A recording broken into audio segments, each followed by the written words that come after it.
Welcome to the Eternal Gems.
Hello, gems! How is everybody doing? Welcome. Happy Friday, everybody. Welcome in 𝐒𝐮𝐻𝐻, 𝐒𝐲𝐻𝐻, so good to see you. Hello, Marco Witch, 𝐒𝐻𝐻𝐿 𝐒𝐲𝐻𝐻, welcome in. Love the emotes, love the energy. So nice. Marco, hello. No worries. Thank you for stopping by, even if it's for a moment. I really appreciate it. Hi, Alba. So good to see you again. Welcome back. Marco Pastel Journalist. Hello. How's it going? Welcome in. Corlith, I am here. Hello. Welcome. Hi, Chroma Snare. How are you? Hello, Zola. About to get on the road. Make sure you drive super safe. Hopefully you can listen to like an audiobook or some good stuff. Hi, Heligar. Welcome in. How is everybody doing? Happy Friday. Do you guys have any plans this weekend? How is the week? You're on Twitch, Woo. Yes, Mitsu, thank you so much for the follow, by the way. I appreciate you. Welcome to the Eternal Gems. You're now magical, celestial wolf girl, and I hope you enjoy your stay on the Sapphire Star. Marco Pastel, how are you doing? It's so good to see you. Hi, Vala. Welcome in. I'm good. How are you? I'm doing pretty good. Thank you. Thank you for asking. Avoid Don Tai, thank you so much for the follow. Welcome to the Eternal Gems. You're now a magical celestial wolf girl, and I hope you enjoy your stay on the Sapphire Star. I need to turn my stuff up here. There we go. Might get a little bit louder for you guys. Hello. No plans so far except for some photography. Ooh, what are you going to be doing with photography? Do you have a fancy schmancy camera? I was just thinking recently, I was like thinking of upgrading some of my equipment, and I think the next thing I want to upgrade for my YouTube videos is like my webcam or like my camera for recording when I record like my cosplay and my face. I feel like that's kind of needed right now. So I think I might do that. I don't know. I'm going to have to do some research though. And hi everyone on YouTube. Thank you, Valo, for saying hello to everybody on YouTube and Twitch. That's so kind of you. I will enjoy my stay, never leaving. Wow. Well, I feel honored. Hi, Avoidant. How are you doing? Super CHP, welcome in. Gonna chill at the pool and draw this weekend. Oh my gosh, that sounds amazing. Do you have any plans for what you want to draw while you're at the pool, Avira? I'd be kind of scared to draw at the pool because what if somebody like jumps in the water and then water splashes on your sketch? No. Do you have a plan to protect yourself? You have like an umbrella you can set up to like protect your art from the splash? From the sploosh?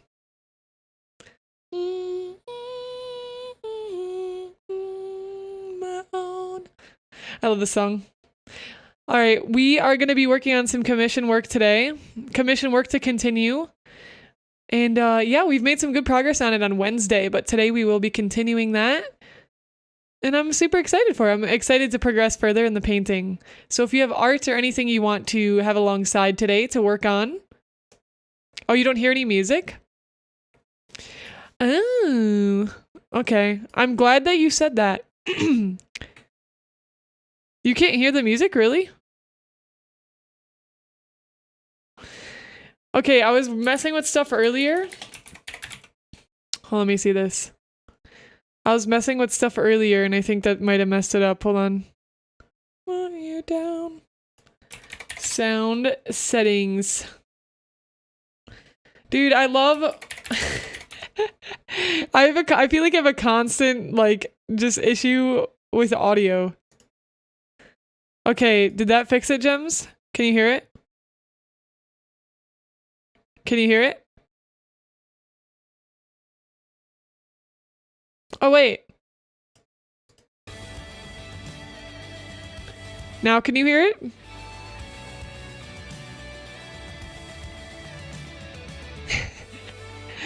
Yo. What is happening? Wait, did we get it? Did we get it? Oh, you can hear it now? Okay, sweet. Dang it. I couldn't... Let me see, test. I was trying to set up something earlier, but that's fine. Hold on, I'm gonna sneeze. Excuse me. Woo! Excuse me. Hi, Monsta. Good to see you. Guildmaster. Motivational Fridays. That's great. I have a DSLR Canon camera. Only way to get used to second-hand older Olympus camera I got for free. How do you like it? That's sweet. I'm probably going to take a break from drawing if I'm motivated to draw. I'm motivated to draw, to be honest. Oh, so you're motivated, but you want to take a break? There are chairs far enough away from the water so my iPad is safe. Gonna continue drawing. Oh, and you're drawing on your iPad. That's even scarier than sketchbook paper. That's even scarier. Oh my goodness. Hi, Devious Dark Soul. Welcome in. How's your day going? So good to see you. Hello. Hi, James. Welcome in. Be hanging around while I do commission. Sounds good, Helly. You got this. Crushing it.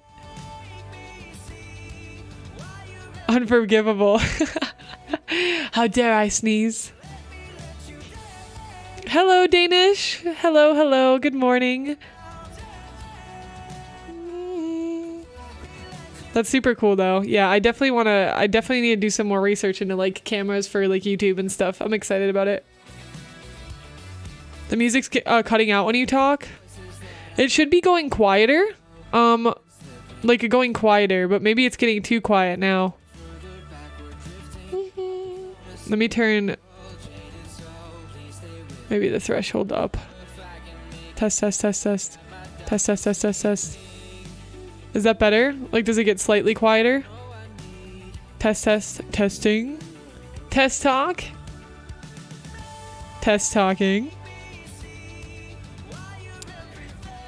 I like your new t-shirts. Thank you.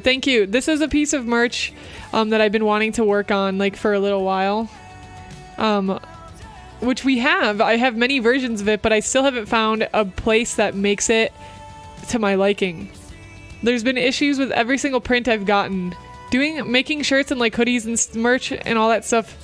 It's a roller coaster. The original's cutting out completely. Okay. Thanks for letting me know. It sounds good. That's better. Okay, great. Yeah, I can't hear it when it's ducking out. I used to have it set up where I could hear how it ducks out, but I need to figure that out again, and I don't know. Hi, Melivora. Welcome in. How's it going? Thank you guys for helping me through this audio crisis. I really appreciate it. You guys are all tech geniuses, tech support extraordinaires. I respect it. My DSLR is fine. I just got the Olympus this afternoon, so I haven't gotten to use that one. You have to let me know how you like the Olympus and you like the DSLR. Aren't DSLRs like mega expensive? I have to keep a laptop on stream with a delay so I don't go nuts, lol. Really? Yeah, I know what you mean, absolutely. I think I'll draw. It's my friend's birthday. Oh, happy birthday to your friend! Make her gift, she just hit 50 subs. Aw, tell her congratulations! That's so nice of you. I hope that her birthday goes wonderful. So kind. Gems, you want to hear something wild? Alright. This is cool. This is super cool. Hold on. I'm gonna turn the music down for a second. Okay, you want to hear something wild? Super wild? Okay, so there is a journalist that reached out to me that is doing like an article on VTuber, well, small businesses in the state that I live in. They're doing like an article. I don't know, they have like a business magazine in the state I live in, and they reached out to me and they asked me, I'm doing an interview with them today. They're going to ask me questions about being a VTuber and all that stuff. And it's cool. This person is a journalist and a film producer. They've worked on a lot of cool stuff. And one of the things they worked on, which really pumped me up, was Steve Jobs, the man or the machine man or something like that, like one of the Steve Jobs like theatrical documentary, and a lot of other cool documentaries too. I think Lance Armstrong as well. He's worked on some really cool stuff. I'm just excited to be able to meet him. I always say this, guys, if you're ever considering being a VTuber or like starting YouTube, you should definitely do it. It's literally been life-changing for like my career. I mean, I've always naturally been progressing in this direction of like wanting to work at a game studio or like just get my art out there and kind of share my work. And literally ever since I started YouTube, it's like changed my entire life, guys. I'm not even playing when I say that. I have a video on my YouTube channel too talking about that. But I started like, I love streaming on Twitch and such too, but ever since I started YouTube specifically, it has changed my life, and it has brought so much career like opportunity for me. And it's also brought so much creative growth for me to learn about myself as a creator, especially because making YouTube videos is like so many things, like producing like a video, working on audio stuff, working on voice acting, working on like a story and scripts. And it has changed my life, and I get opportunities and things that come in like this every once in a while, and it always blows my mind because I'm like, wow, that's so cool. I've like so honored, and it's just so like humbling that a journalist reaches out to me and is like, I want to learn and hear about your business and how VTubing is, because I'm like gonna do an article on this business in our state business magazine. And I was like, bro, that's crazy. Like I am so blessed, and like sometimes it doesn't feel real. Like these things happen, and I'm so excited because for a long time for me, something that's been really important is to leave behind a mark on the world and to leave behind a legacy of being a creator and helping get information out to people and educating. And it's just so crazy to me because it's come so quickly in so many different ways. I never expected to just be like so far along with everything. I mean, I hoped so. Like, I've been working at this for a long time. I've been working at it I've really been putting in hard work for like 5 years consistently.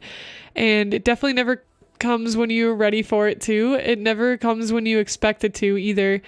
And it's just really humbling and honoring and like breathtaking. And it's just really exciting, and every day just feels like a wild adventure. Every day just feels like something crazy new could happen, and I don't even know about it. I'll just get like an email in my inbox or something, and I'm like, wow.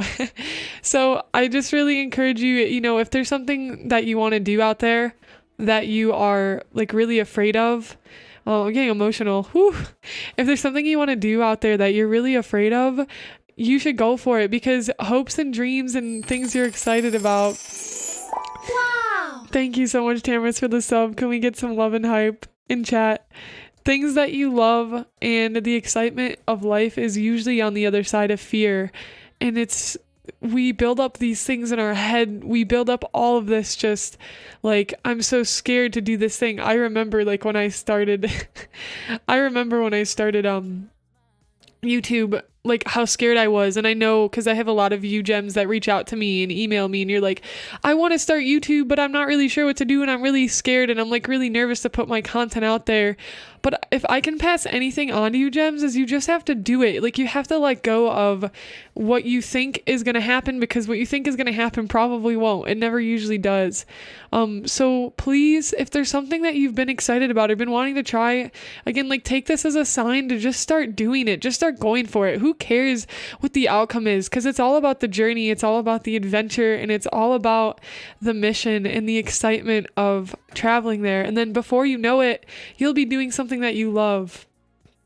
So I'm really excited, and I've come so far in everything that I've done, and every day I wake up and sometimes I still can't believe that it's really happening. So I just encourage you all, if there's a dream or a passion or something that you're going after, to really just keep going for it and don't give up. And even when it's hard, if you still feel it in your heart that you want to keep going, and there's this part of you that's saying to keep going, then keep going and see how it turns out.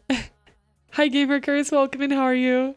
Hi TG Halo, welcome in, how are you doing? So good to see you. Hi Groudon, welcome. It's time to make a wish. Anonymous, thank you so much for the 500 biddies. I really appreciate you. Thank you. You're so sweet. I appreciate the support.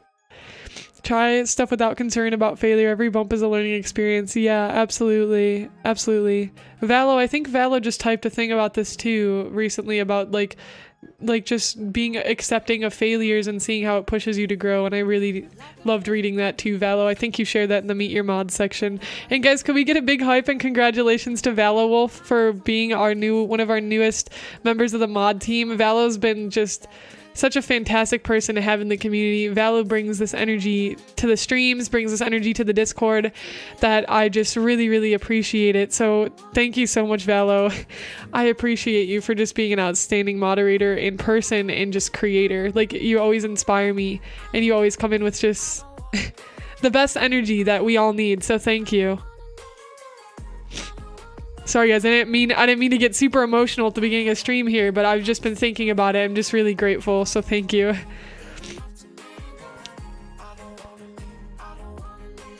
I have to get a laptop on stream. Oh yes, I read the story time. I like the DSLR a lot, but I got a sort of second hand from somebody who repairs and sells those kind of cameras. Does it still work like clean though?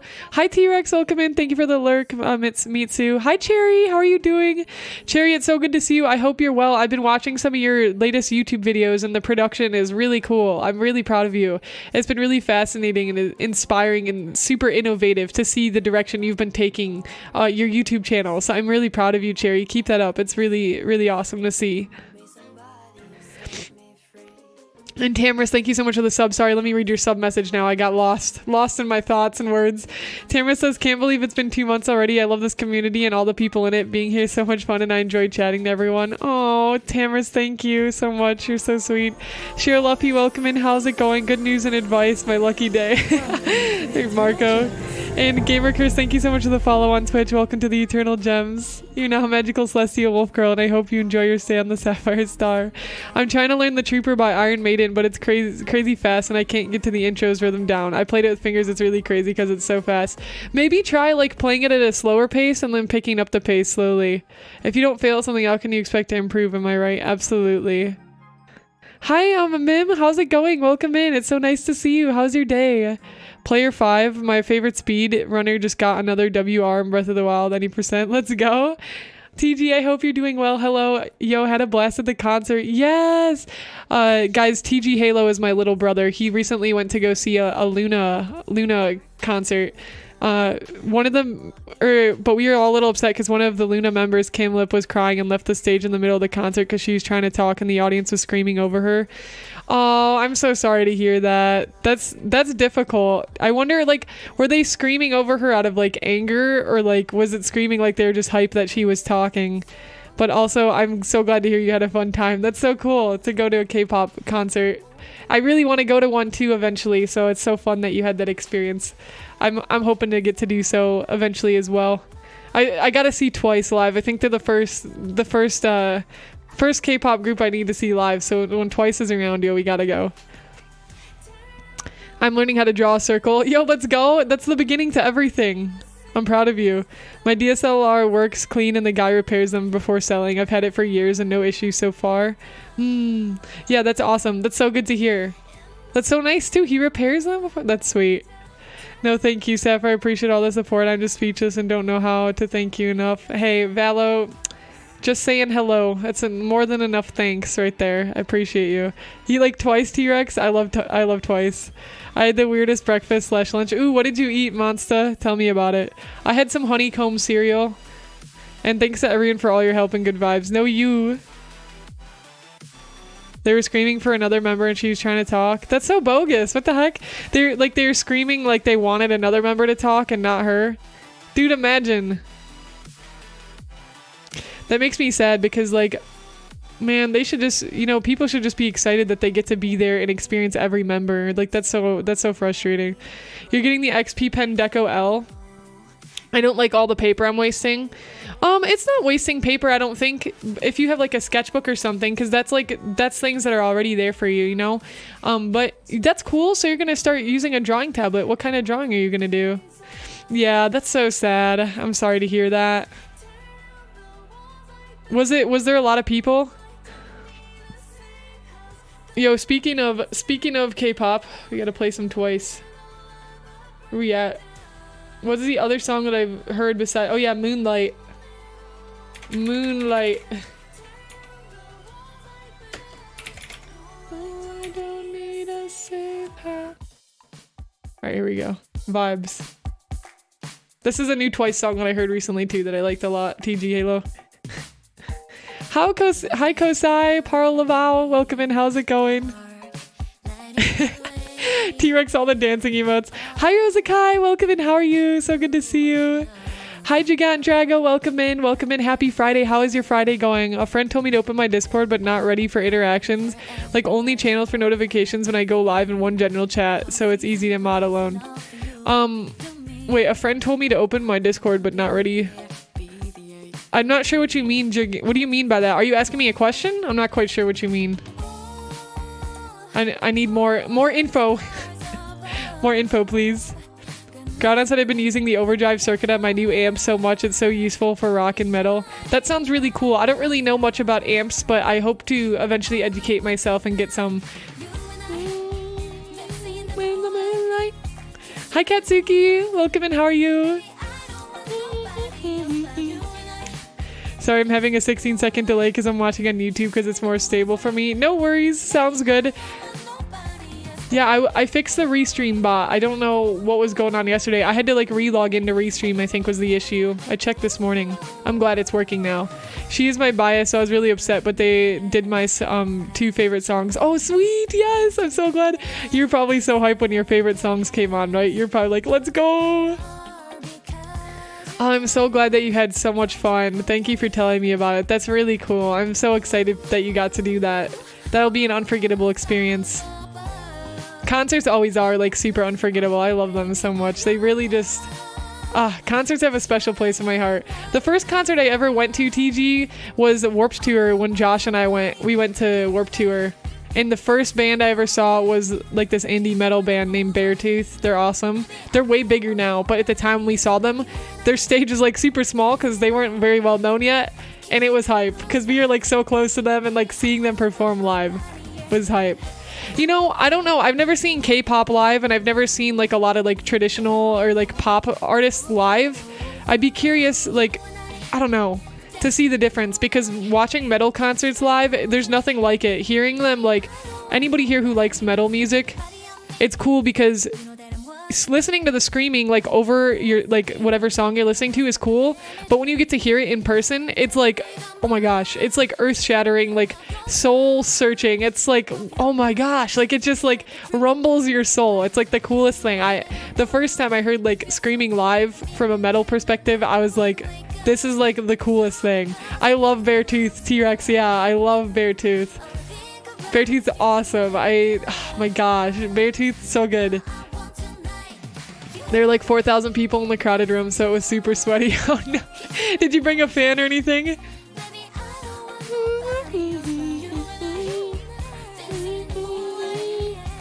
I've never been to a concert, but I hope to attend Royal Blood or Foo Fighters concert. That'd be so fun, Groudon. You gotta go. Concerts, Groudon, especially because you love music so much, I think you would love concerts like even more.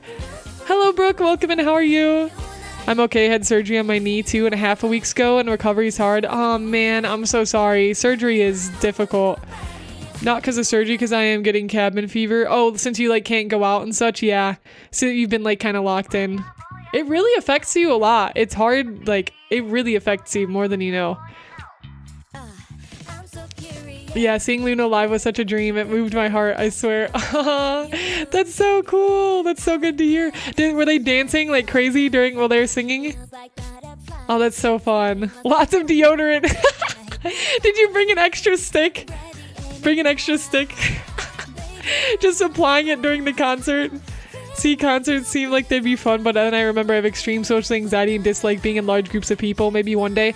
See, Tam, that's why I don't know if you're a fan of metal music or like rock music at all. But something that was super cool was Warped Tour. They don't do Warped Tour anymore. Has anybody here ever heard of Warped Tour? I don't remember what year the last year of Warped Tour was, but I did go. And Warped Tour was nice because they have multiple bands playing at multiple stages at once, and it's kind of like a festival type thing. You walk around, so it's nice because you're not like locked in like an arena like watching them. You have like space to be able to go do other things, or you can go to like a smaller artist stage with less people. And I really get that, Tamaris. And I didn't used to have like social anxiety, but I've developed like severe social anxiety over like the last 2 years, just because of my like living conditions and stuff, plus COVID. You know, I think everybody's developed a little bit of social anxiety, not gonna lie. We're all kind of freaking out these days. But I hear you. I understand that fear and that anxiety, and I get you. And that's like something that's held me a little bit back from going to concerts lately too. I mean, but something that you could do too, I think, going to certain types of concerts, like an open door concert, so you have a lot of open space to be able to like leave if you need to, or to like give yourself distance from other people. Because I think it's scary when you're like kind of in like a big crowd and you're like locked in there and you feel like you can't get out. That's what bothers me if I'm feeling anxious, but I never let it go. I got to go to Tomorrowland before the pandemic. Oh, sweet. Tell me about it. How did it go? Everyone on the Sapphire Star is awesome. No, you, Valo. My sister took me to a 21 Pilots concert. Oh, hype. A couple years ago, I was nervous the whole time right until the music hit. All of that disappeared. Yeah, and then you just get hit with the adrenaline and you just start jumping and dancing. Yeah. Yeah, the dancing was amazing, but I had 2 dudes with big heads in front of me. No, that's the worst. Getting gay Chick-fil-A, thank you so much for the follow. Welcome to the Eternal Gems. You're now Magical Celestial Wolf Girl, and I hope you enjoy your stay on the Sapphire Star. Welcome, welcome, my friend. How are you doing? That's the worst when you have people with big heads in front of you when you're at like watching some type of performance. No. Sorry to all y'all who have big heads out there. You know who you are. You know who you are. Hi Murdoch, welcome in. Doing all right? How are you? I was sweating after the first song. Once the second half started, I was dead. I think it gets to the point where you're like, I think it gets to the point where you get so sweaty that it doesn't even matter anymore. I can relate to that, like being so sweaty that you're just like, you're just gone. That happened to me a lot, like when I played catcher for softball, TG Halo. I like, that happened to me a lot. I was like so like on like 90-degree days wearing all the catcher's gear. I was just like, dude, I can't even feel my body anymore, but it's fine. We're good. So I really relate to that. You're gone. Feeling pretty after my model rework. Oh, sweet. How did your model rework go? Murdoch, I was just thinking of you. I was organizing through my files the other day and I found the giant class picture from VTuber Senpai with all of our characters, and I noticed your VTuber in there. I haven't never taken like a huge big look to see if I know everybody in there, but I saw your model and I was like, yo, look, it's Murdoch. I was like, yo, that's hype. I hope that Murdoch is doing well. It has ruined all the other festivals for me. It's not the same standard. Oh, it's insane. Been twice. I highly recommend it. So what is Tomorrowland? Like, can you like tell me more about it? I appreciate live rock concerts, but it gets a little too loud for my ears. Yeah, if you know your ears are sensitive to that too, you can bring like earplugs. Murdoch 3.0 is live and he's big protagonist vibes. Hype. Let's go. I was also very nervous and then the first song started playing and I was going crazy. Yeah, okay, see, so this is a relatable feeling at concerts. TG Halo says it too. I was very nervous, but the first song hit and you're like, woo!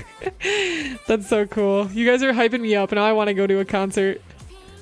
The bass must be so strong when you're near the stage. Yeah, it is. It like is vibrating literally ground like the floor and you can sometimes the music gets so loud that your heart is like vibrating and you're like, bro, I can feel my Hi Rain, PNG Final, welcome and happy Friday. How are you?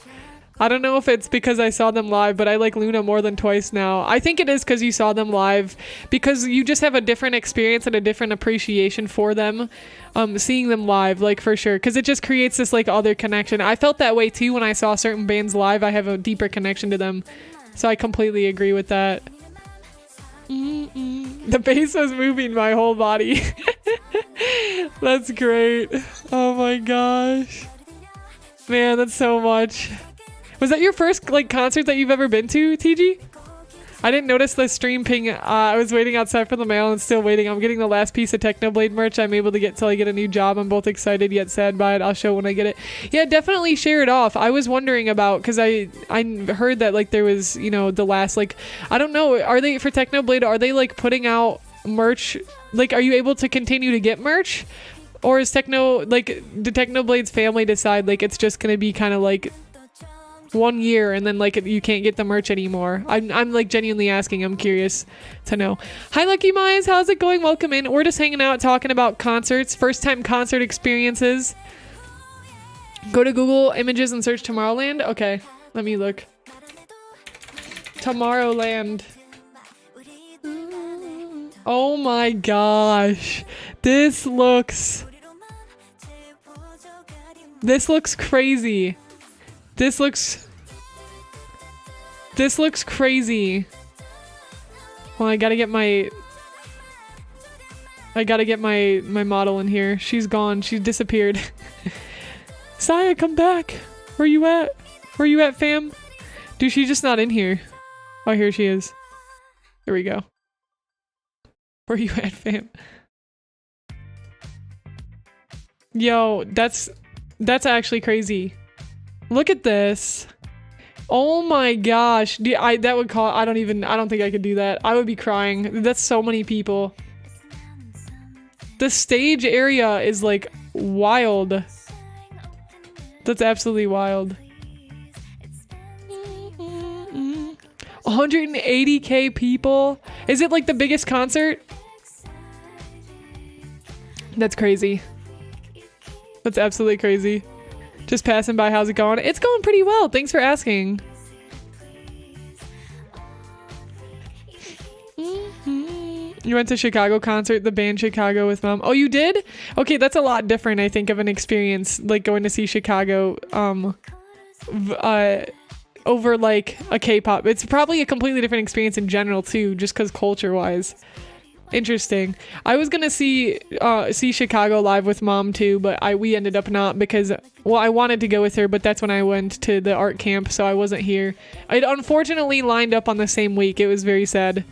I still think they're keeping merch up since proceeds go to both the family and cancer research, and any techno fan knows we're just full of billionaires, lol. Stonks.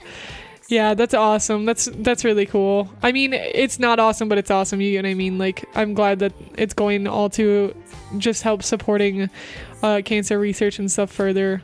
What an impactful message to leave behind. I feel claustrophobic in the middle of them people. Yeah, for sure. Marco said 8 Tomorrowland Dutch. Is it? Thank you, Weather. I appreciate you enforcing the rules. Thank you. Yes, this is a family-friendly stream, gems, keep in mind. Anyways, yeah, that's super cool. That's really cool.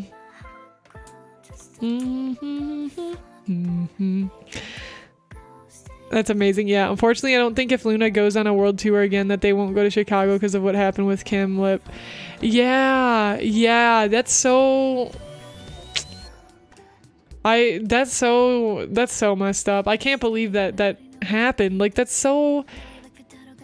people get crazy, man. People get crazy when it comes to seeing celebrities and famous people. Like, they literally lose their right mind. And it's no excuse, but like, that makes me so sad to hear. Poor Kim. I hope that she knows, like, I don't know. Hopefully everybody's like confiding in her and like helping support her. I'm sure there's plenty of people on social media like making posts too talking about it, so I'm sure hopefully she's getting the support she needs. Hi Osh, welcome in. It's so lovely to see you. It's going well. How are you? The dragon head on the stage moves and spews smoke. That's so sweet. I love like live concert venues that do crazy stuff like that. It's so cool. The new amp I got vibrates my entire room at 25% volume. I've only fully turned it up once. Oh my gosh, was it crazy when you turned it up? Gonna be writing while the stream goes on. Have fun, y'all. Sounds good, Marco Pastel Journalist. You got this. I hope the writing goes well. They did it to Kim Lip in Kansas City too, which makes it even worse. That's messed up. It seems like people are like trying to make it like a trend now, and that's literally messed up. They're literally gonna end up like breaking up the group, or like Kim's gonna end up leaving, and that's so messed up, bro. Just like people need to chill. People get too wild. They forget that people on stage are still people. Yep, that's for all celebrities and like famous people, is like we forget. And like everybody can catch themselves doing it because you idolize and you put people on a pedestal. It's very easy to do with the way the human mind works. It's really easy to like imagine people to be just so much more than they are. And that's hard. That's a lot of pressure on everybody. So it's definitely a challenge. By far the best festival food. That's good to hear too. It's in Belgium. Their food's insane. Yeah, good festival food plus a good concert. Wow, that's amazing to hear. They focus so much on the details, so much even getting a ticket is an experience. That's amazing. That's what it should be. That's like what top tier entertainment should be, is like all the details are just like an experience. That's very cool to hear. That's very cool to hear, Gamer Curse. It's the first time I'm hearing of it. Hi, your mom. Welcome in. How's it going? Thank you for the lurk, Tamaris. And welcome back, Mitsu. Melting but coping. It's hot here. I'm so sorry for the heat. The heat is like the worst thing. Sending good energy your way. Osh.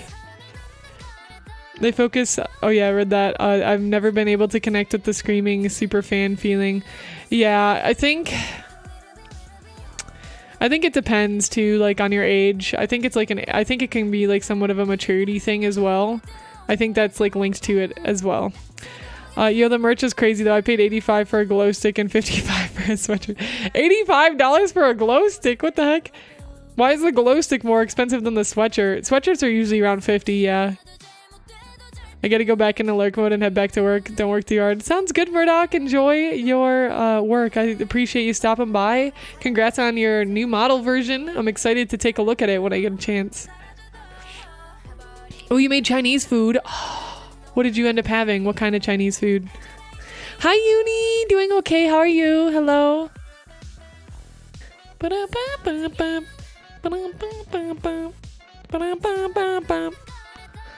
I attended in 2017. The theme was a circus, and the ticket was delivered in a music box that played the theme song of the festival. That is sweet! See, that's peak experiences right there, Gamer Curse. That's peak experiences. That is the coolest thing ever. Wow. Wow. Yeah, they be making bank on those glow sticks. $85 for a glow stick. I cannot believe that. Was it like a cool glow stick or was it just like a normal glow stick? I'm curious. If it's just a normal glow stick, man, that's kind of messed up. Low-key kind of robbery. Straight, like just a little bit. Because everybody's like, I have to have a glow. They give into the social, or they play on the social pressures. Yeah, I know, right, Gamer? At the Luna concert, apparently it was $85 for a glow stick.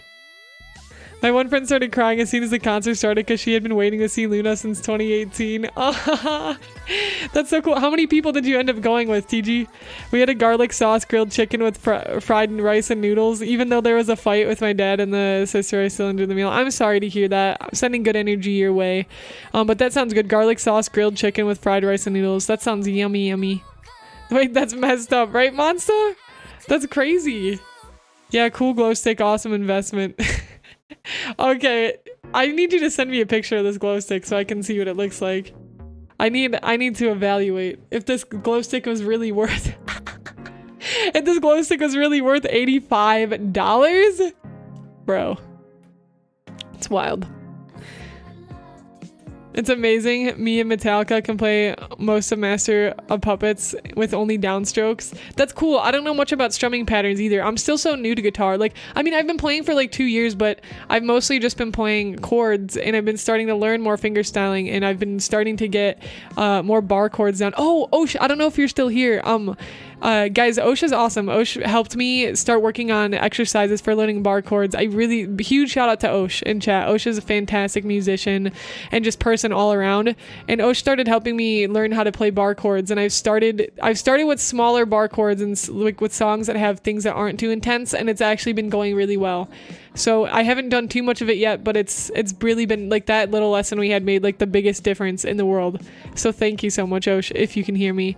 The mail came and no techno shirt. My shipping app lied to me. No, I'm so sorry. Heartbreaking.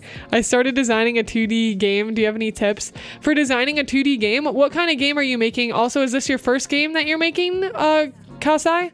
Groudon said I'm making ramen right now. Ooh, what flavor? I went with 3 other people. Nobody had COVID, so... Oh, good. That's awesome.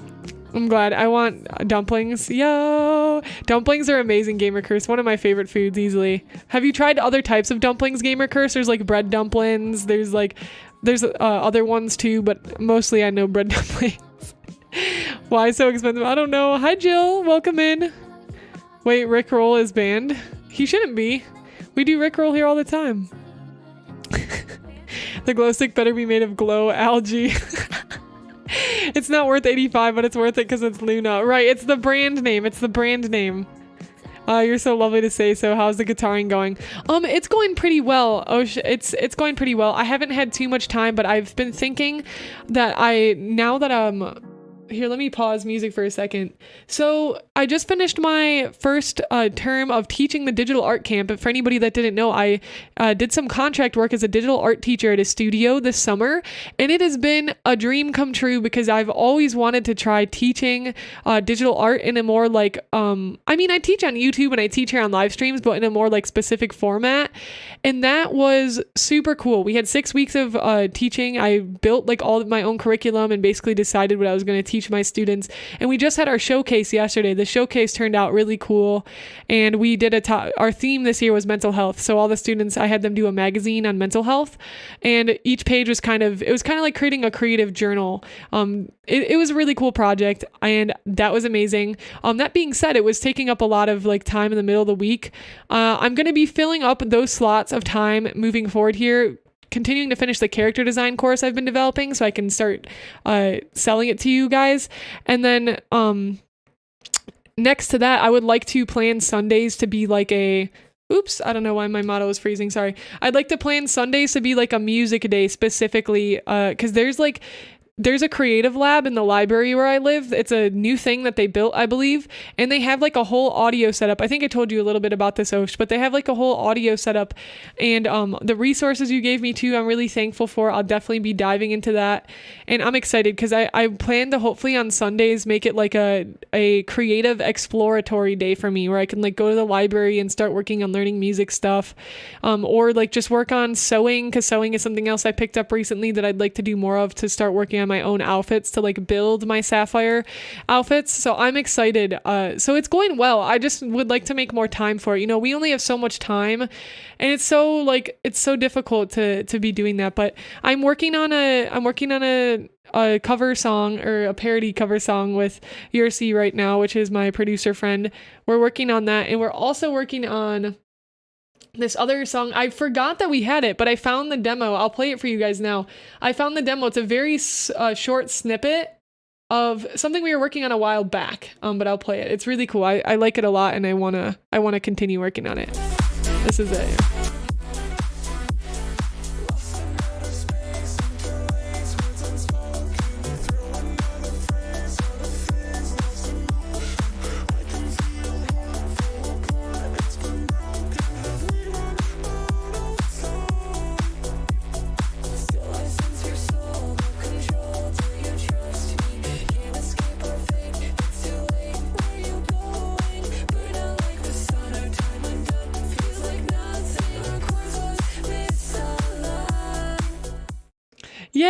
yeah, so we're working on that song too. It's called Journey. That's a work in progress.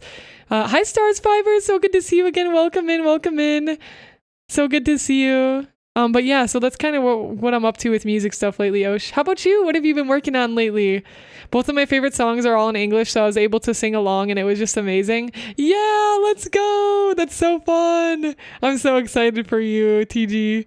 That's great to hear. Hope your teaching's going well. Yeah, it is going really well. And nice, I play bass, so I don't need them, but bar chords are very challenging according to my brother. I'm glad you're learning them. Yes. Oh, you don't play bar chords on bass? I didn't know that. That's news to me. That is news to me. AO, I'm going to start going to concerts with the backpack of AliExpress stuff to sell. Yo, big brain monster. I'm definitely going to another K-pop concert when I get a chance. You definitely should. Keep me updated with them because I want to be going to more concerts too. And I'm more comfortable traveling on a plane alone and stuff now. So definitely keep me updated, TG, so we can possibly go to some concerts. Teacher Syafire, shall we call you Syafire Senpai? Yes, you may.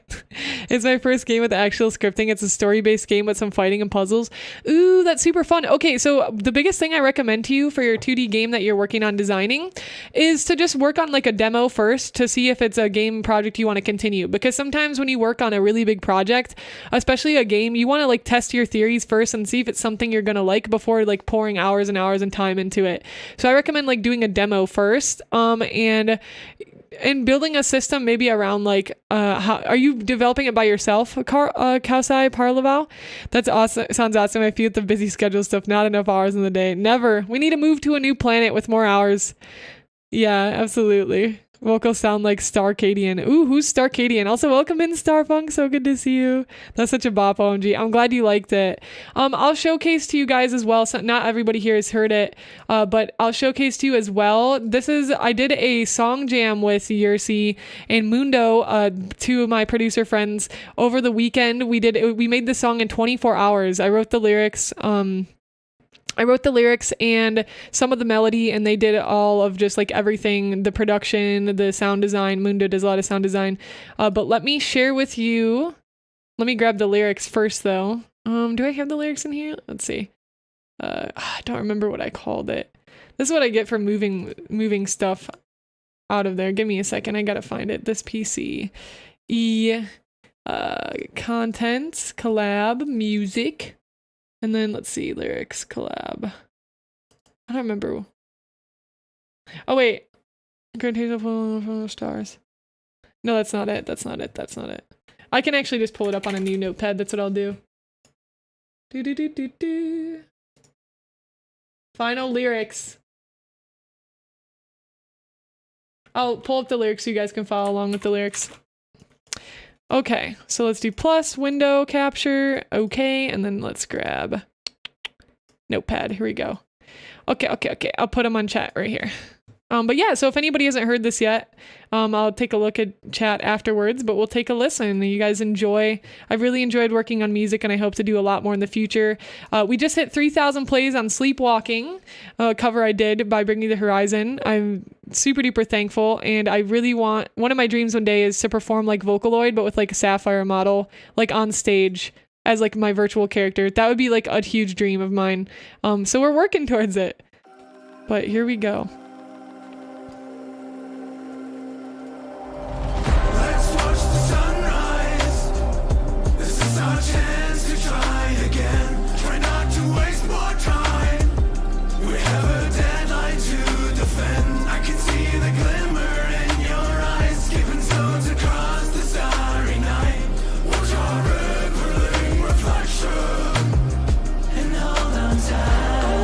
Across the skies, I'll find an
Yay! I'm so glad you guys liked it. I'm so glad that you liked it. You guys are so sweet. Thank you for all the hype. It's so funny you say that, Starfunk. Somebody else mentioned that it sounded like a pendulum. Wait, Brooke, was that you that said it? You felt like it sounded a little bit like pendulum? And Porter Robinson, we initially wanted to go for like a Porter Robinson vibe. That's what we were going to do. It started as an anime theme opening, believe it or not. We made that song in 24 hours. It's releasing on the 19th, Ukiah. I'll let you guys know when it's out. The 19th is the release date, so I'll let you guys know. I'll make an announcement in the Discord. It'll be on Spotify, iTunes, all that good stuff. I will probably post it on YouTube. Maybe I'll work on like, I don't know, we'll see, something to go along with it. But yeah, and thank you so much, Rosakai. Yeah. I'll make sure to send you some videos. Please do, TG. Please do. Let me scroll up, guys. Let me catch up with some of the messages I missed. Thank you so much. Haven't done any projects. At least Oh, you dyed your hair? What color, Star Fibers? Sister and Dead don't have a good relationship, so it's not something I'm used to. It's something you're not used to. It happens every day. Since she's 13 and now 16, honestly, I like her more than my knowing brother. I'm sorry with the family conflicts. It's really tough. I got a lot better at pinch harmonies recently. I've even incorporated them into a riff I wrote. You know so much about music, Groudon. You said you haven't taken any, like, have you taken any official, like, music courses or classes? Been trying to get all my stuff off the ground, but had real world things getting in the way, so been offline for a bit, but throwing myself back into it, updated my model a bit and trying to get more regularly on social media. You got this, Osh. I believe in you. Also, Yukai, I hope you're doing well. Welcome in. Hello, Sneak. Welcome in. It's so good to see you. Hello. Hope you're doing fantastic. Good to see both of you. You guys are so sweet, though. I really appreciate it. And Wither said, random thing size, Splatoon 3 is a test fire Splatfest coming out later this month. Free few hours of playing for old fans who enjoy the celebration and new players to try it out. I want to see if Sai would like the Splatoon gameplay, though, if you wish to. When is it? Wither, if you can DM me the date, maybe if I'm streaming that day or something that we can play it on stream, just send me the date and like the info for it so I can take a look. I'd really appreciate that. I love the mix of dark and light. It's like J-pop style chords with the heavier vibe. It's a really nice balance. Oh, thank you. You guys, so kind. But yeah, so we worked on that one. That was our 24-hour music jam we did last weekend, so that was really exciting. It was so fun. But yeah, I love working on music, and I hope to do so more.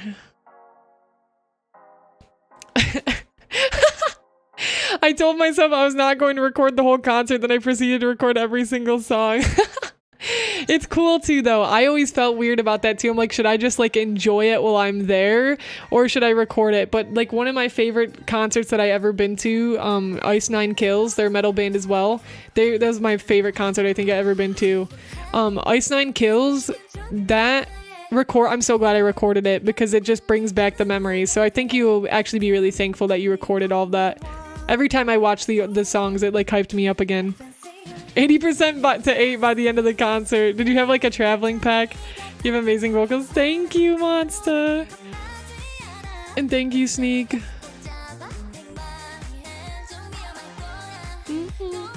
Starfunk's got you. I'm tuning with the frequency of your vibes. Thank you, Starfunk. Starfunk, how have you been? What have you been up to lately? Oh, Yukai, you're so sweet. Thank you. I appreciate the support. You're wonderful.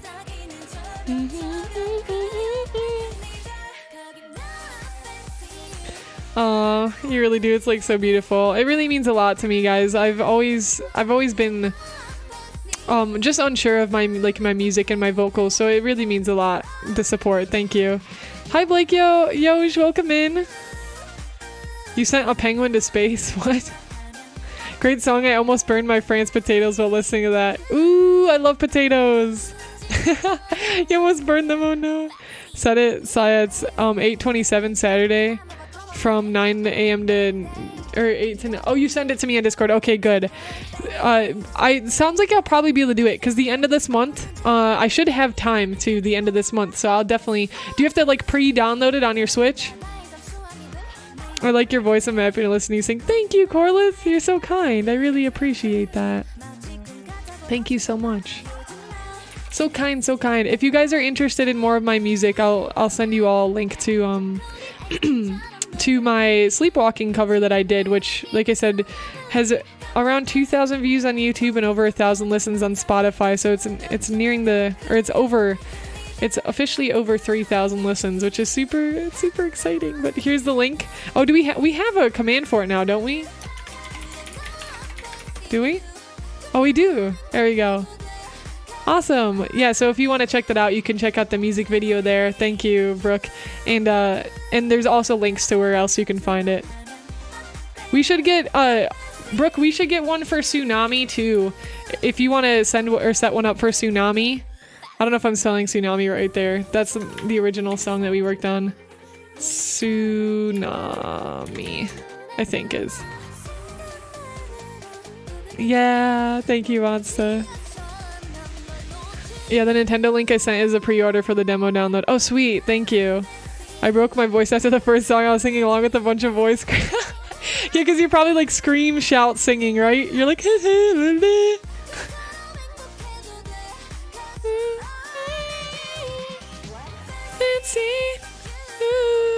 The only sad thing about it is, like, if I went to a Twice concert, I would want to do the dances with them, but you probably don't have enough space to dance while singing. You're gonna end up kicking people. Dude, I'll never forget, guys. I mean, metal concerts are crazy if you've ever been, but I'll never forget. When I went to, man, it was one of my, I went to go see Memphis Mayfire. I don't remember who else was in there. I think it was Memphis Mayfire, Miss May I, and somebody else, a few other bands. Memphis Mayfire is one of my favorite metal bands of all time. Anyways, I went to go see them, and there's a tradition in metal concerts called like a mosh pit. It's where like a bunch of people are like jumping and like dancing and like kind of like, I don't know, like kind of punching you. It's kind of violent. It's kind of messed up. I know that sounds really weird for being like a wholesome streamer that I am. I mean, I'm not as into metal as I used to be. Definitely my emo growing up phases. But I went to this concert, and there was this guy in the mosh pit that was literally like, we called him the chicken. We were so like the karate chicken, because we were so afraid of him. Every time he was in the mosh pit, we're like, get out, because he would literally like fling his whole body. This guy was like, I don't know what was going on with him. His whole body just started like like he was moving everything, just flinging his arms and he was kicking, and we're like, dude, no, get out. Every time he was in the mosh pit, like, we're leaving immediately. It was so funny. This guy was crazy. And he had like this mohawk too that was like spiky, so he kind of looked like a rooster, like, you know what I mean? Like he had some like chicken/rooster energy. I don't know what's going on with that guy. The Toys concert was assigned seating, so you probably would be able to dance. Oh, let's go! Poggers. Mosh Saya. Mosh Fire. All the times, I never wanted to voluntarily go into a mosh pit, okay? The first time I went into a mosh pit was on accident. I got pushed into the mosh pit, and then I had no choice. And I just put my arms up, and I just like protected my face, and I pretty much just got like pushed around, but I was fine. It was very adrenaline like driven. People always like that have a mohawk. Oh my gosh, Brooke, you're absolutely right. It's so funny that you say that's the absolute truth. Oh, people like that always have a mohawk. That's the funniest thing. I'm making the game alone, potentially with some help from 2 other people. New song sounds pretty nice. Thank you so much, Katsai. If you're making the game potentially with other people, you'll want to set up a system so you guys are all on the same page, because it's a lot different working alone than working with people.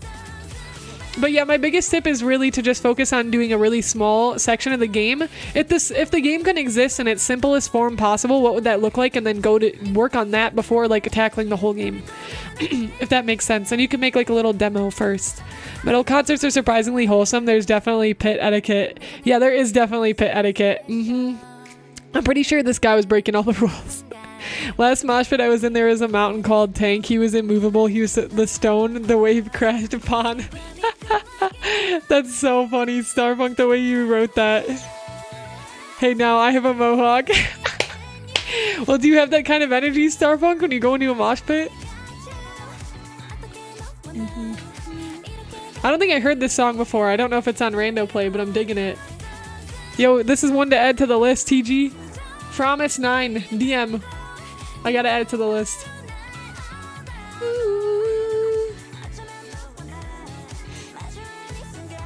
I can't even find the list. Where is it? What the heck?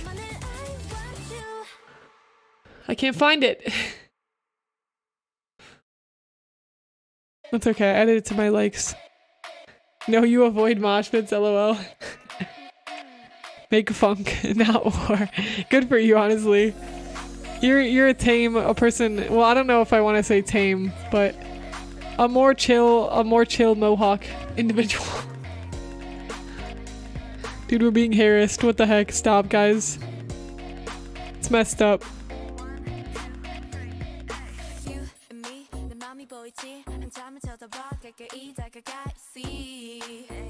All right, we're gonna start working on some art.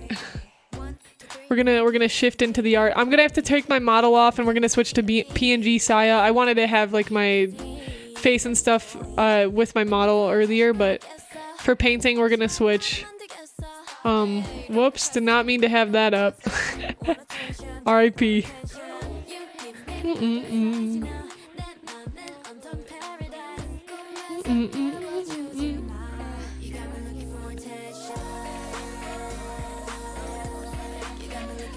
I don't know if I like it yet, messing with new brushes. I think it's because I didn't push it into shading and highlight so hard. Oh, this is sweet, Wither! I really like this, actually. I like the texture work. It's very nicely done. Very pretty. Breaking rules, breaking noses, all of it. Please no. Thanks for the tips, by the way. Call you Parl just like you used to. Call you Parl? Sounds good. Sounds good, Parl. Will do. Yeah, I hope it goes well. Keep us updated. Keep us updated with everything. I hope that it goes smoothly. Man, my words. Okay. I'm going to bring in PNG Saya. She's going to enter the premises. There we go. And we are going to bring out VR. All right. The angel is looking so pretty. Thank you! I'm so glad that you like the painting so far. Oh, thank you, 𝐤𝐠. Yes. We've been doing our best to make all the progress. I keep losing my drawing glove lately. I have like 4 of them. 2 that need to be washed right now.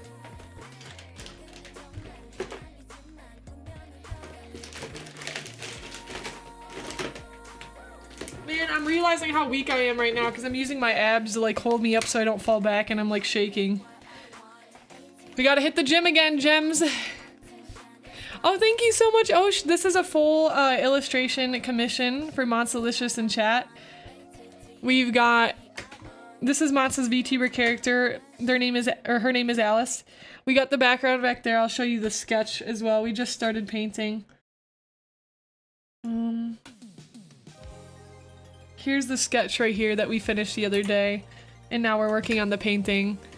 And the background's sort of roughly built in, but I want to do like a lake back there, some mountains, and then we'll have some clouds around. I'm excited about it. It's been a lot of fun so far. I got you for gym stuff. Starfunk, you know, everybody goes through their phases where they're like, I'm really gonna start being healthy now or start taking my health seriously, and I relapse on that like so much. And I really, like, for real, I need to, because I spend so much time sitting at my desk.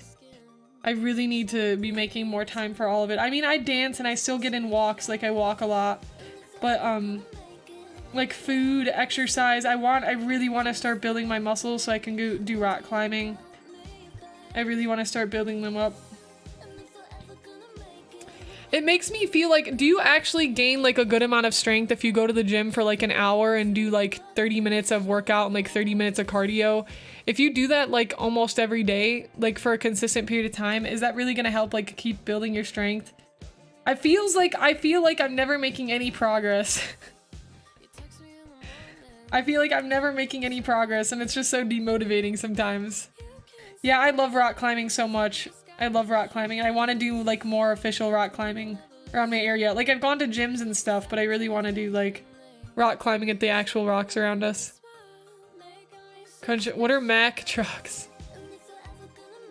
Yes, Monster, absolutely, having a ton of fun. Little and often is always better than big chunks. Little and often. Oh, right.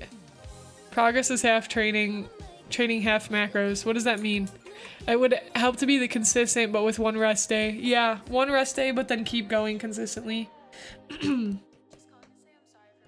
Yeah, it's always a balance, man. To get everything in you want all the time is so difficult because, like, sorry, my voice keeps, like, I don't know what's going on.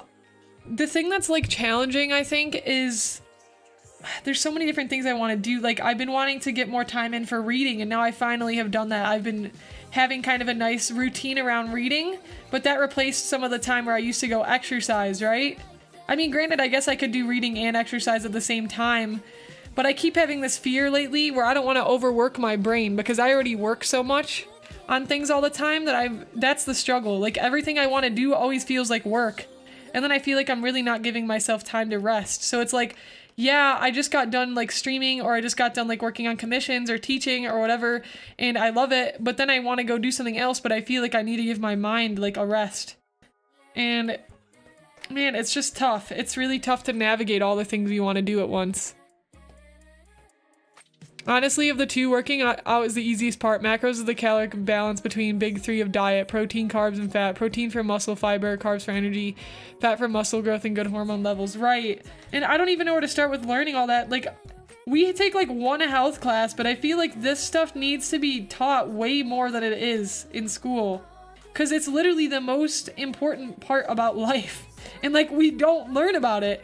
So then you're in your 20s, like once you hit your 20s, you're like scrambling to figure this all out if you didn't learn it in any capacity. And then it's just a disaster because you're trying to figure all this out. And man, it's just really tough. Like, all the time, it's really tough. On my Cursed Waters, I did like tons of research on how to get in shape, and 30 months challenge sport plus know your body is hard to explain here. Yeah. It's hard to explain and break down, right? Mm-hmm. There's a fair bit of math, science, and personal trial and error to figure out what works for you. Yeah, absolutely. Yeah, I started going consistently to the gym for like 2 weeks, and then I fell again. But I was going like consistently for 2 weeks, and I have like this little journal where I keep track of all my exercises and stuff. But yeah, finding a way to make it, and it's difficult because like if you're struggling with like your emotions or like just other stuff, and then you're trying to get a consistent routine every day, it's so challenging to stay on top of it. And then you have this pressure where you feel like you need to be perfect with your life routine every day, and then I feel like that just adds more stress than it is to just not do it at all. So that's like, I guess that's something I've been struggling with recently regarding like continuing to just build your life the way that you want it. Sometimes I feel like it's more pressure to be trying to get that right all the time. It's very stressful. And it's like, isn't the point of building all your routines to reduce stress, and then it just creates more stress, and you're like, ah! Lucky that my dad is fitness obese or too, or I wouldn't know half of it. Oh, really? Oh, a beast. Obsessed. I was like, wait, I don't understand. Obsessed, yeah. That does help a lot. 2 weeks is huge for a beginner. Oh, thanks. I tried. There's like yoga challenges too, like Yoga with Adrian does like 30-day yoga challenges. I've done a few of those before.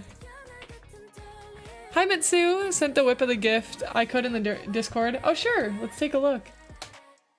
Good morning, Lynn. So good to see you, Lynn. How are you? Hello, hello. How's the Unreal progress going? Whoops, sorry, Gems. Oh, for your friend. This is so cute. The little 50 heart. Aw, that's cute. Fantastic work. It looks really good, Toast. Super proud of you. Very, very nice. Yeah, let me add one thing. Love your body. That's what I heard recently. Yeah, for sure. It's important. And I talked about this too, like going from having a gym class every day in high school to not having that now. You don't realize. Oh, Anirag, thank you so much for the super chat. Getting inspired from you. I'm creating my book. What kind of book? That's amazing. I'm so happy to hear that. Tell me more about it. Welcome in, and thank you for the support. But yeah, so it's crazy because you go from high school, for anybody that had like a gym class, and then all of a sudden you're done with high school, and then you have to be responsible for your own workout routines and your own health. And you don't realize how much having that gym class actually helped you, like mentally and physically, and it's wild to me. I couldn't believe it, because I used to be like really strong. I used to be able to do like a minimum of 15 push-ups, and now I can't even do like one real push-up. Like, that's how weak my arm strength has gotten after not taking not going to gym every day, and you really take that stuff for granted when you're in high school. And man, it's just, I wish that I would have been like more serious and like just committed to it. I think I was my senior year of high school though. I think because I had 2 gym classes my senior year of high school because I skipped out on one my junior year. So I had 2 gym classes back to back, and yeah, I feel like that was one of the best times for me mentally. But Baka, thank you so much for the super chat, Anu. Changing minds, it's about my high school life. Oh, so is it going to be like a biography, like talking about what happened in high school? That's very cool. How long are you planning on making it? Do you have a release date or an estimated release date? The best lifters know when to push and more importantly when to hang back. I don't always do my full sets if I'm falling asleep at the wheel, but half butting a workout is still better than no workout. That is a good point, and I always struggle with like an all or nothing mentality. I've gotten a lot better with it in recent years. And I'll be like, okay, if I'm going to the gym, I gotta do it all. And if I don't do it all, I might as well not go, right? I think a lot of people struggle with that concept. And I totally agree with you. That's a good mindset to have, Starfunk. It's better to go than to not go at all. It's going okay, having fun with it. Did you know that the character creator, importer for Unreal, does hair and clothes physics out of the box? For real? Oh my gosh. That's amazing, Lynn. Also, the guy who manages the big virtual influencer list says I'm not an influencer. LOL, oh well, it's worth a shot. The guy who manages, do you mean for Unreal Engine? And a super chat, oh sorry, I was reading super chat. You don't need to go to the gym, you can exercise at home.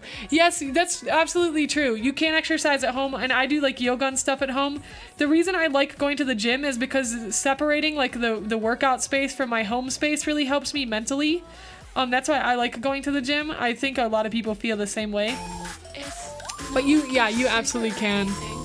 Anu! It's not like you're super anything. Thank you so much for the super chat. Estimated would be by the end of this month. Oh wow, so you're flying through it.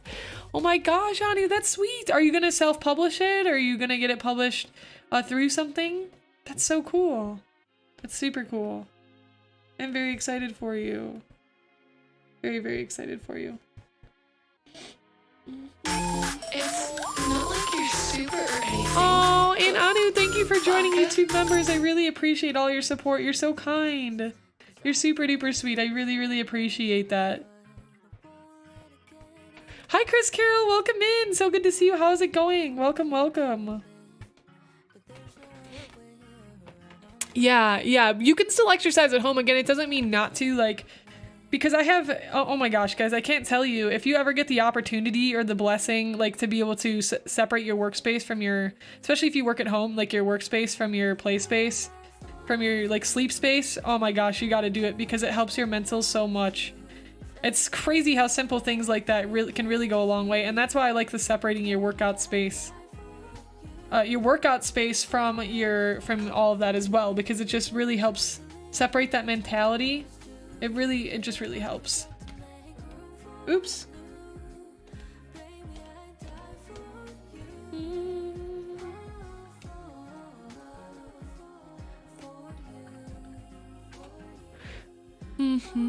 Yeah, it's harder to get pumping if you're right next to your gaming computer for me. Yeah, right? Well, I do a lot of dancing in VR too, so that's difficult sometimes because I'm like, well, I'm still good exercise sometimes in my like gaming room. Because I like to dance in the Just Dance world in VR. So I know what you mean.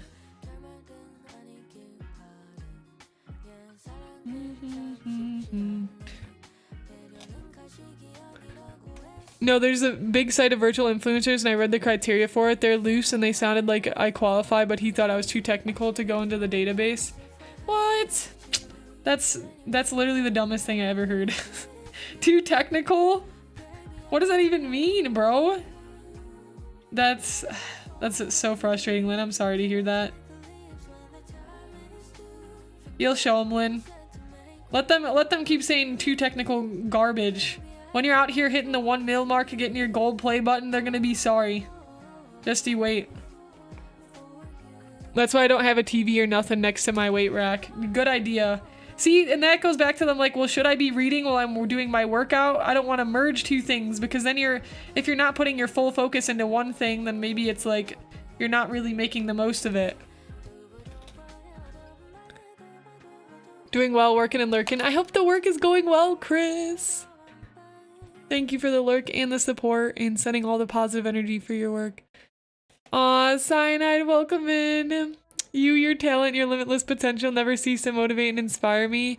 You generate so much passion, and your kind and wise words always keep that light at the end of the tunnel to help make us make through even the toughest times. Always shine like the gem that you are. Thank you so much, Cyanide. I really appreciate that. And right back at you, Cyanide. You're always spreading the most positive vibes. Like, always. Every time I see you, Cyanide, legitimately, I just am remembered about how amazing life is. And just how... I'm just always reminded how amazing life is and how anything is possible if I set my mind to it. You give me so much hope, Cyanide. I see you and I, like, hope. Literally, you are like a beacon of walking hope. And I'm like, dude, Cyanide's here. We gotta step up our game. We gotta make sure we're ready to go. Because Cyanide's about to bring the fire. So my plan is to try again after I've implemented my plan to break the YouTube algo and get a million bazillion hits on mostly silly content. That's awesome. Lynn, I can't wait for that to happen. I'm beyond hype for you. And that's right, you're gonna come back to him and you're gonna be like, you fool. It's gonna be fantastic.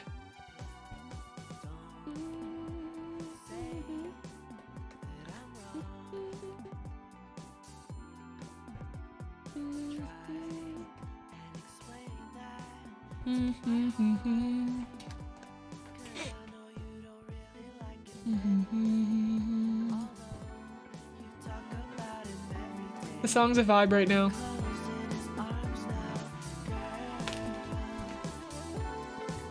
He said he thought my channel was interesting though, lol. It's so frustrating though, like...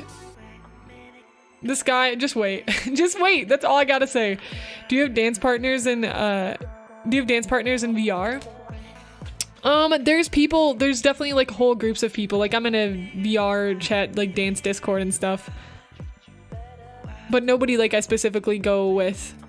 I won't publish it because I just want to review it, a review from you since it's my first book. I would be the first of the two books. The first book would be much of a novel and the second be a manga if I can learn sketching. Oh heck yeah, Anu, that's awesome. If you want a review from me or if you want to like look over your book or anything, definitely send me an email. We can talk about that. Let me drop my business email in the chat. There that is for you. But yeah, absolutely, Anu. How many pages, like what is the estimated size of the book? Blue, let me and you have a long conversation about it sometimes. I'll help you along the path of iron. I gotta go over this cytometry study piece. Sounds good, Star. I really appreciate that. Thank you. That means a lot to me. As do you. These past several years have been so enriched by having you in my life. You're truly an extraordinary person. Oh, Cyanide.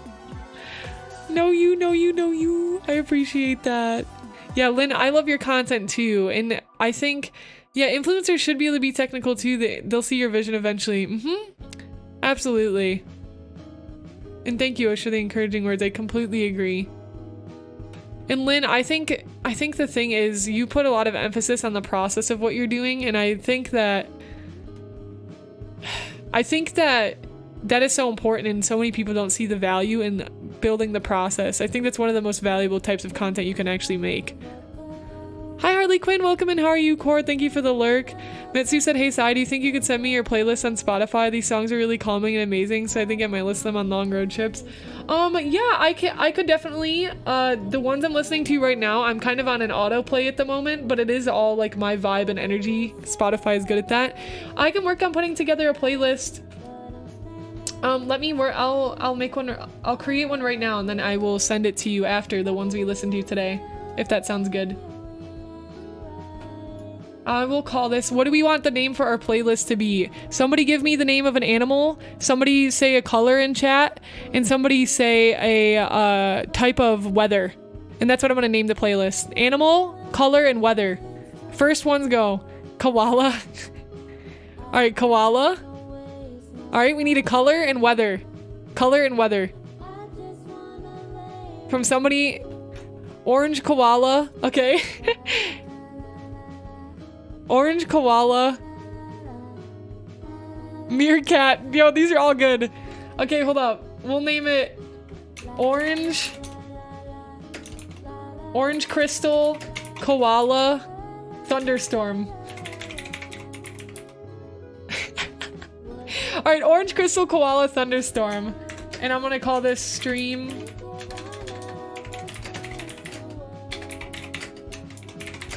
Stream playlist from Syafire 8/12/22.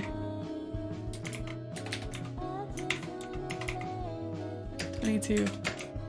Cozy vibes. Peaceful.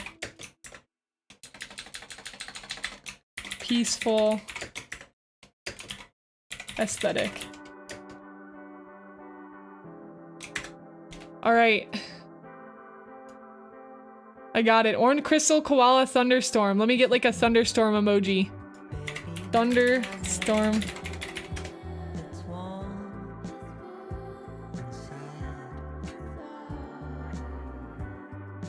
Alright. We're making it happen, Gems. We gotta start this tradition now. I need to start making a playlist every stream if we're not listening to one that's already made. Anytime somebody asks, we'll do it.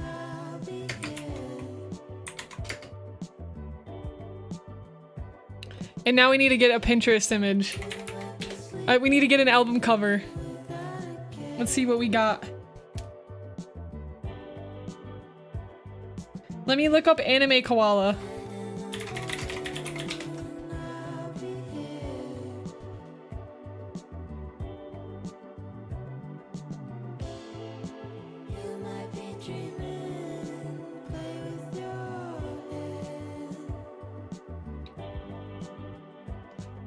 I wonder if we can look up like a koala anime girl.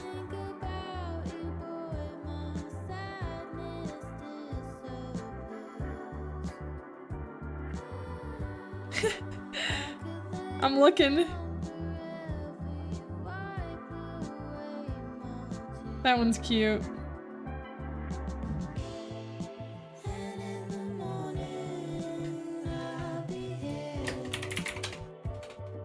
Anime koala girl. Oh my gosh, that's so cute. This is cute too. Okay, maybe we'll do this. Alright, we'll save the- why does it have the water bottle? Okay, I'm gonna take a screenshot of this. Guys, this is my obsession. I love crafting playlists. You don't even know how happy it makes me when you guys tell me that you like my music taste. Cause I'm obsessed. I listen to so much music.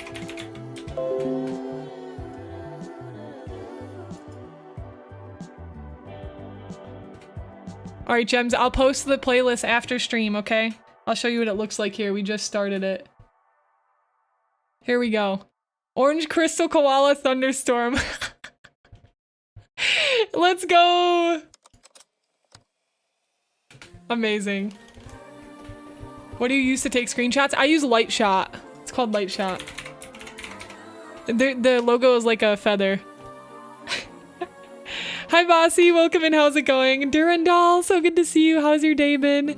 Natrix Sensei, welcome in. We're working on a full body illustration commission for Monstalicious. This is their character Alice, which is an angel character. We just started getting into the painting process. But yeah, Mitsu, just remind me, I don't know if you have me on Discord, but you can message me on Discord. Well, I'll make an announcement after. I'm great, still sick, but doing better that I got my Halloween outfit on Amazon. Ooh! What outfit did you get for Halloween? Ani said it should be under 150 pages, but it mainly depends on how much chapter and content I'll put on it, and the story takes place in Japan, just because I love Japan even though I'm not from Japan. Oh, that's fun. It's fun to like add those things, for sure. That's super cool. I like Typhoon, that was a good one. You know what I could recommend after the stream? Do 5 push-ups, 24 lunges, 10 sit-ups. That's all I want to say. After stream, that's a good idea. That's a good idea.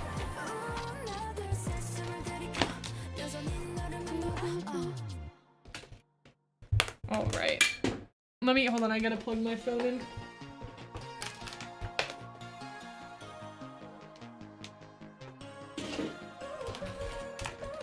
I've been researching the influencer thing for the last few days, studying how Polar's put together. Regardless of the controversy around it, I think her technicals are actually really interesting, so I figured that what she's doing, how she's doing it, and how she's dropping almost getting somewhere huge. For the few days studying Polar. Who's Polar? Wait, draw what, Jaga? Anime koala Pinterest.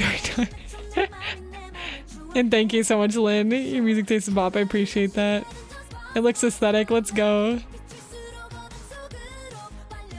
Hello, Yeshalot. Welcome in. Yep, I do have you on Discord. I messaged you on my old OC lore, my OC IP. Oh, I remember. Yes. No worries, Mitsu. Yeah, just send me a DM. I'll probably make an announcement on the playlist as well. Gonna be dressing up as a counter from the Uncanny Counter. The costume is just a red striped hoodie and a black mask and black pants. That's so fun, Harley. I'm excited for you.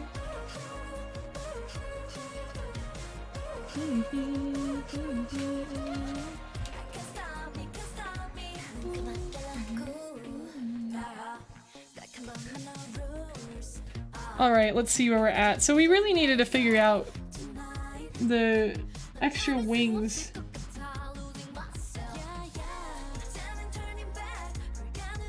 Need to figure out where the reference is. Oh, that piece is so pretty too. Or actually no, okay, we'll wait. I'm gonna keep working on some of the fabric here.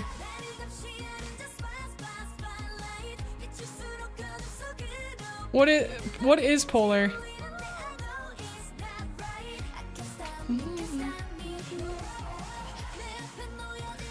I'm trying a new rendering style in these summer series pieces I've been working on and my head is spinning. Ooh, I would love to see.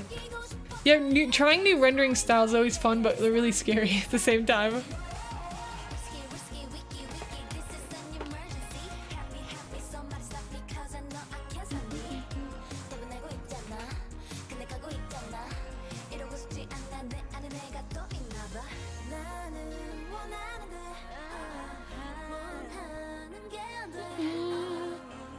Oh, a virtual TikToker made by a content farm.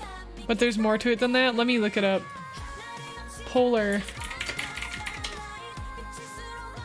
Oh, I see. Well, I'm gonna pause our music for a second because I want to look at this. Okay, I'm gonna share. I'll move my screen over so y'all can see it. Whoops.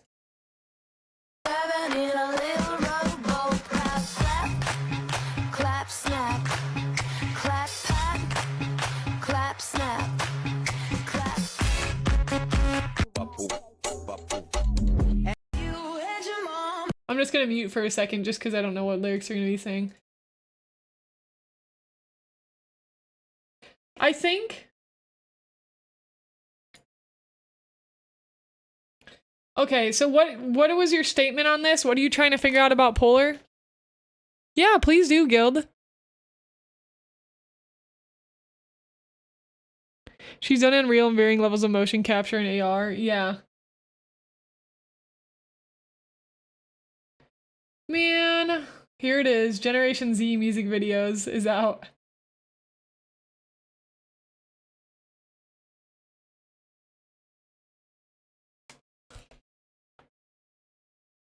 Okay, so something that I've come to realize recently, there's two directions you can go with content, Gems. This is a serious topic I've been thinking about recently, and I couldn't really put it into words until literally today. I was thinking about it on my walk. I took a walk this morning. I think that this is what's difficult, and this is what a lot of content creators struggle with when they're just getting into like VTubing and content creation. All right, so really lean into this if you feel like you've been struggling or you're trying to understand algorithms or whatever the case may be. When you are creating content, there is a very specific brand that everybody is crafting, right? When you think of Crunchyroll, they are very specifically always promoting and talking about anime, right? When you think of any of your favorite content creators, usually you know them for one specific thing. And the problem is most creators these days, they don't want to do that. They don't want to be known for one specific thing because you're just trying to move into the direction of, I just want to create whatever I want and have it work out well and like be popular. But the problem with that is that's not how our brains are wired, because immediately when you find a piece of content you like, if it's TikTok or YouTube, you go to that creator's channel and you're like, I hope there's a bunch of more versions of this exact type of content, but just different, right? Like any TikToker you watch, one of my favorite TikTokers, her name is Chris. She's really funny. She is a comedian. She does these like little scripts and she has all these different characters. And you want to make your content super bingeable, and it's pretty much the same thing, the same formula on repeat. And that's why a lot of people struggle nowadays, because they're going to post like a horror video here. They're going to post a let's play here. They're going to post a cosplay thing here. They're going to do this. They're going to do that. And there's no brand that the person can connect with. That's the problem. But when you think of this creator right here, it's this alone. Not only is she executing well in the technical aspect, but it's 𝐒𝐮𝐩𝐸 music videos. That's all she does, is she just does music videos with her character. Every piece of content is going to be that. And if you're not doing that thing that's set up for your channel or for your content, people are most likely, or you're not going to be able to achieve like that level of virality. I think you can. Again, there's exceptions to the rule, but I think the formula right now is that creating the same thing over and over again in different ways so people can just binge your content. That's what I've seen. And the struggle with that is most indie creators don't want to do that, because it takes away your creative freedom. It takes away the purpose for wanting to create content in the first place. That's the issue. 𝐒𝐮𝐩𝐸𝐸𝐸𝐸𝐸𝐸, thank you so much for the raid. Welcome, Raiders. Can we get a shout out for 𝐒𝐮𝐸𝐸𝐸𝐸𝐸𝐸𝐸? Yeah, see, and it's the dancing, right? And it's so like... Bailey Boo, thank you so much for the follow. Welcome to the Eternal Gems. You're now a magical celestial wolf girl. I'm going on a mini rant here, guys. So for our new raiders that just came in, give me a moment here. That's the thing. That's what I realized, and that's something that's frustrated me about the algorithm so much. Like, just an example of my own channel. I love VTubing. I do love VTubing. My channel became known for my VTuber tutorials, right? And that's like, I could easily just set that up and have that be my channel for like the rest of its life. It's just VTuber tutorials and virtual development and content. I don't want to always do that because I don't feel like I'm able to grow as a person. So the mistake for me there is attaching my brand and myself to like the same thing all the time. It's difficult because it makes you feel locked, and that's what gets creators into this spiraling like thing of like depression, because you want to make your own things, but you can't do it because the way that the market is and the algorithm is you expect a specific experience when you go to McDonald's. You expect a specific experience when you go to Burger King. You expect a specific experience when you go to the Duolingo TikTok. You expect a specific experience, and anytime that's broken or abrupt, the person is seen as an illegitimate creator because you're just creating a bunch of random stuff. Now, there's people who've gotten away, I think, a little bit with this, which is creators that have been around for like 10 plus years, 15 plus years, PewDiePie. I think there's so many people out there that I think have broken a little bit away from that. They're now, because they're famous, or celebrities, because they're famous, they're easier able to get away with doing multiple things. I could be wrong though, because I'm not a creator that has like 1 million subscribers that has been around for 10 years. I don't know what that's like. I'm just assuming that when I think about it. But like, and dancing on TikTok is super popular too, right? But the fact of the matter is, if this creator right here, Polar, decided to start doing other things, it's probably not going to do as well. Like, it just won't. And then if they continue to do that, it's quote unquote wrecking their brand. It's quote unquote, it's actually distracting and destroying your brand more than it's helping. But then the question becomes, where is their line for the creator to grow as a person? And that's why when you start your content stuff, sometimes it's like you might need to go into this business mindset where it is only going to be that business end of things. I am only going to make this channel to do VTuber tutorials, or I am only going to make this channel to do survival guide tutorials or whatever, or I am going to only make this channel to specifically just release music videos on. And it just gets so overwhelming, because then you get put in this position as a creator where you're like, I know what I can do to build a brand, but I don't want to do that because I just want to be able to like grow in the way that I want to grow by doing and experimenting with multiple things, at least for anybody who's like multifaceted in the creative aspect. So it's a really tough thing. Like, I've been thinking about it a lot lately, and I've been trying to think of like good ways to put it into words. And I think that's one of the best ways I can kind of talk about it right now. That's kind of what my feelings have been regarding this situation. It's very difficult. It goes back to this. I know what I could do to continue to grow and get views and to grow my content, but like, do I want to do that? And then it goes to a mental standpoint where you're like, okay, like this is the piece that I've come to, at least right now, is like, my YouTube channel, if I really wanted to continue to brand Syafire out as like a tutorial VTuber, most people know me for that. Nobody's going to tell you that they really know me for anything else, right? Most of the time when you hear of any celebrity or famous person, you know them for one specific thing. until they break the wall of fame so much that they're known for a lot of things. But most of the time when you hear about somebody, you're like, oh yeah, they're the person that does this, and it's just one thing. And then there's the people again that break that. Maybe like Hailee Steinfeld's a good example too. Like, oh yeah, she dances, she sings, and she acts. I think that's like the dream for like a lot of creators to get to, that enjoy multiple creative facets, is how do you brand yourself with the current day and age, being able to do all those things in a way that doesn't destroy your brand and backpedal you. I don't know. That's like something I've been thinking about lately, and I'm not really sure like what that means. So I don't know if this brand talk is making sense to anybody listening, but I think it's super interesting. I've been thinking about it a lot, and I think I've come to the conclusion with my channel where I'm like, I know what I could do if I wanted to just keep growing Syafire as like a brand, but I also, right now, I think that's destroying my creative soul more than it's helping me in my personal journey and my personal growth. I feel like it's more important for me to just like do what I want to do and experiment and try new things and just go for it. And that could be catastrophic, because if I do all this different types of content and then it's like, well, my channel just starts dying because nobody cares anymore.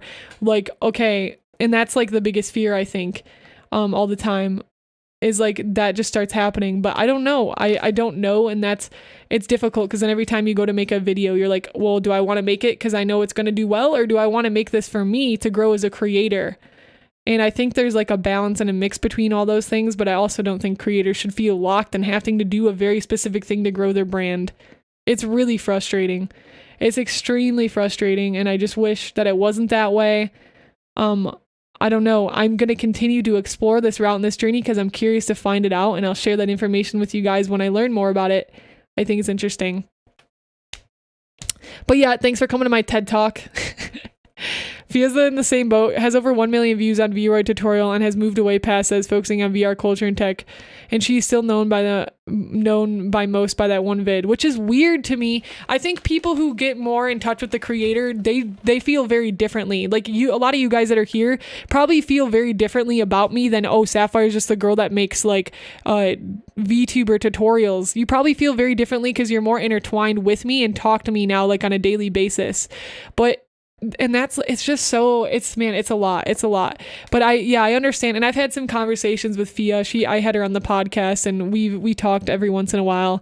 Fia's really cool. I really respect her as a creator. I love her stuff. I think she's really been focused, from watching her content recently, I think she's really focused on upping her research and her production value, which I think has been really good for her, period, from what I know she wants to do into her future, which is like being like just an idol for VR and stuff. Not an idol, I don't want to use that word, I don't think that's the right word, but just being really well known for establishing like in the VR industry.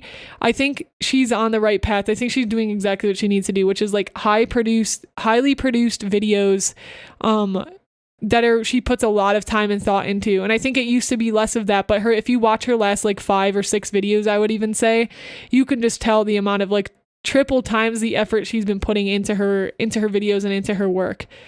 And that's so respectable. I think she's like exactly where she needs to be. And that's crazy to me, because I think she encompasses all that is VR. And I don't even follow her specifically very personally. I'm sure there's a lot more about her that I don't know about, with like her goals and her ambitions and her dreams. But yeah, it's crazy. And then it's like, man, it's difficult. It's difficult with tutorial content, especially too. But yeah, Fia's really awesome. She's a very cool creator. I really respect her. Also, welcome in Pons. How's it going? A lot of comedy actors struggle with this. I know Jim Carrey and Robin Williams had trouble getting serious acting gigs. Yep, because they're known for their roles in comedy. Yep, that happens as well. You get known for one specific thing, and then you can never try other things, and it really puts you in a crisis as a creator, because then a lot of people who are creators do place a strong emphasis on personal growth. And it's hard to feel like you can grow personally when you keep getting shoved into this niche of what people view you as. It's very, very heartbreaking in a lot of ways as you grow as a creator, as you grow as a person. It can be very heartbreaking, and that's been definitely a mental struggle that I've been like working through for the last like few months. I think all creators continue to work through that, and I always just advise you guys, as you grow with your creativity, your content, whether you decide to produce music, make video games, make YouTube videos, become a content creator, I just always caution you to keep that in mind. It's something you really got to work on, like self-awareness and like your self-confidence confidence, because a lot of this stuff can really shatter you, break you, and move you, because you feel like your life is really being controlled by numbers and by people. Like, it gets to like a really weird point. It's crazy to me. It's been a wild journey. And I respect it all. It's been a huge learning opportunity and growth. And I was just thinking about this morning. I was like, I'm so glad I have you guys. Like, I don't even know. I feel like my life would feel so dull without having the Eternal Gems by my side. Like, you guys literally like glow and light up my life, because I'm so glad I'm able to have these conversations with you so openly and hear all your thoughts on it, because it's such an important conversation that needs to be had more regularly for people who are creating, because nobody talks about it. Very few people talk about it, and it's not a joke, because it can seriously put some crazy stuff on your mental. Like, it can seriously put some heavy stuff on your mental, and people get so afraid to talk about it. I'm always afraid to talk about it. I'm afraid talking about it right now, but I do it anyways, because it's so important to be genuine and authentic to me, to share these thoughts and these feelings, because it doesn't do anybody any services by keeping that information or not talking about it, you know? At least in my opinion so far. Makes huge sense. I've been thinking about this a lot lately. The problem is breaking through that first 1K users. Yeah, for sure. It is breaking. Like, I think the hardest part is getting your initial, what are you known for off the bat? Bam. Like, that starts your whole career. Like, for me, that's VTuber tutorials, right? But I can guarantee you, this is a cool quote. I don't remember who told me this, or I heard it somewhere. I guarantee you guys, of course my goal is to keep pushing and growing my content.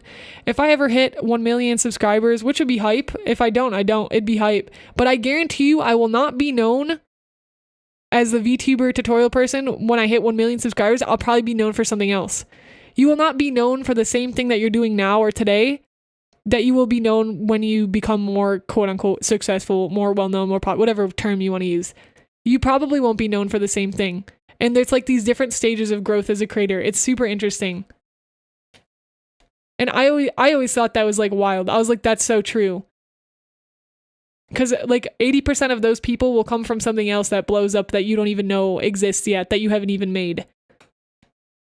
Right? Because like Jim Carrey's first like 50 fans probably known him for something like different. I mean, they probably still know him for comedy, but then there's one thing, one title, or one like huzzah that like really grows you, and then the next huzzah, and then the next huzzah, and it's these constant like hills and valleys.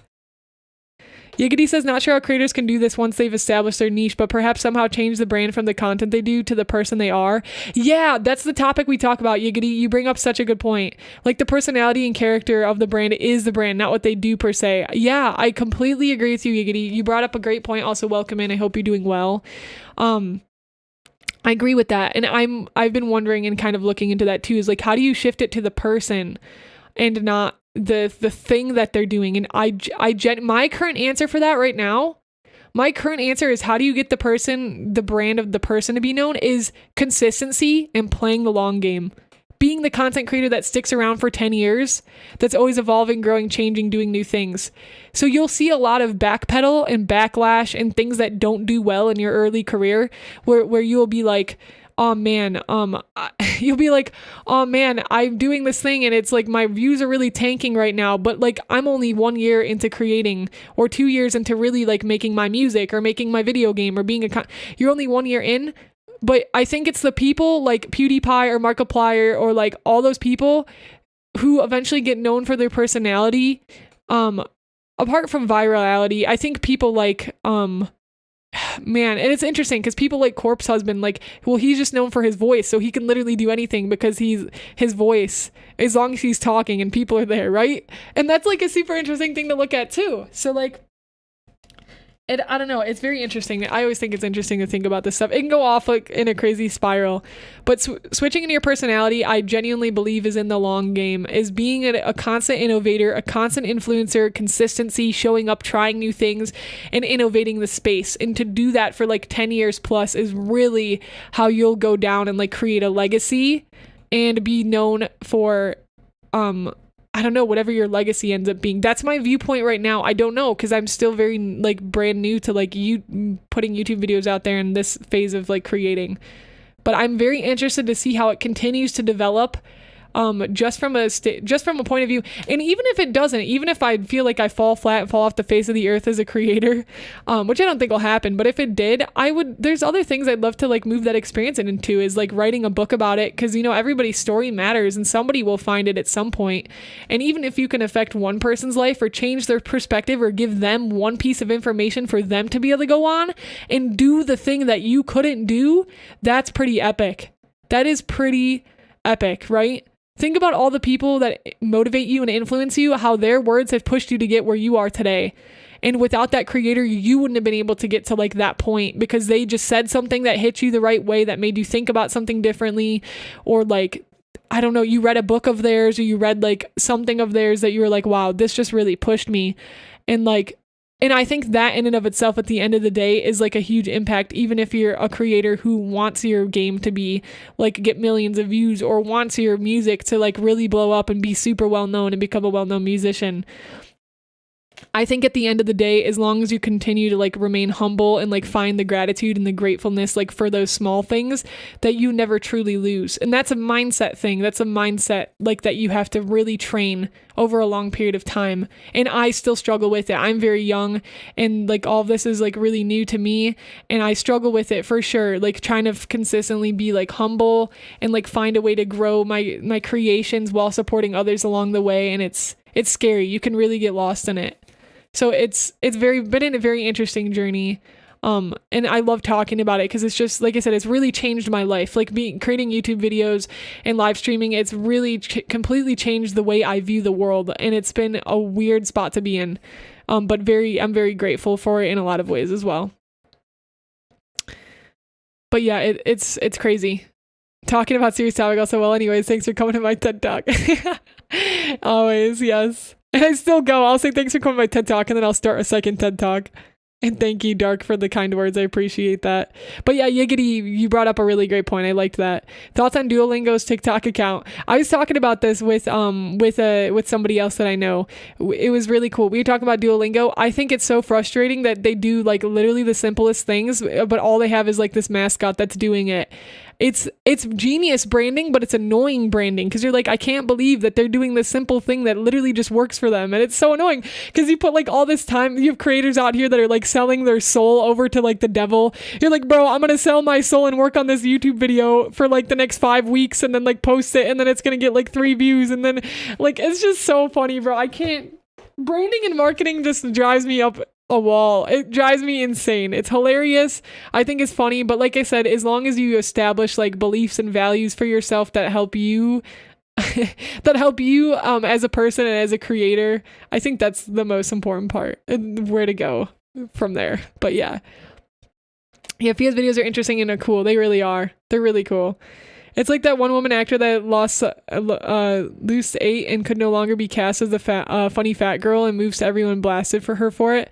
That's so messed up, right? Because she got established as being like the funny fat girl.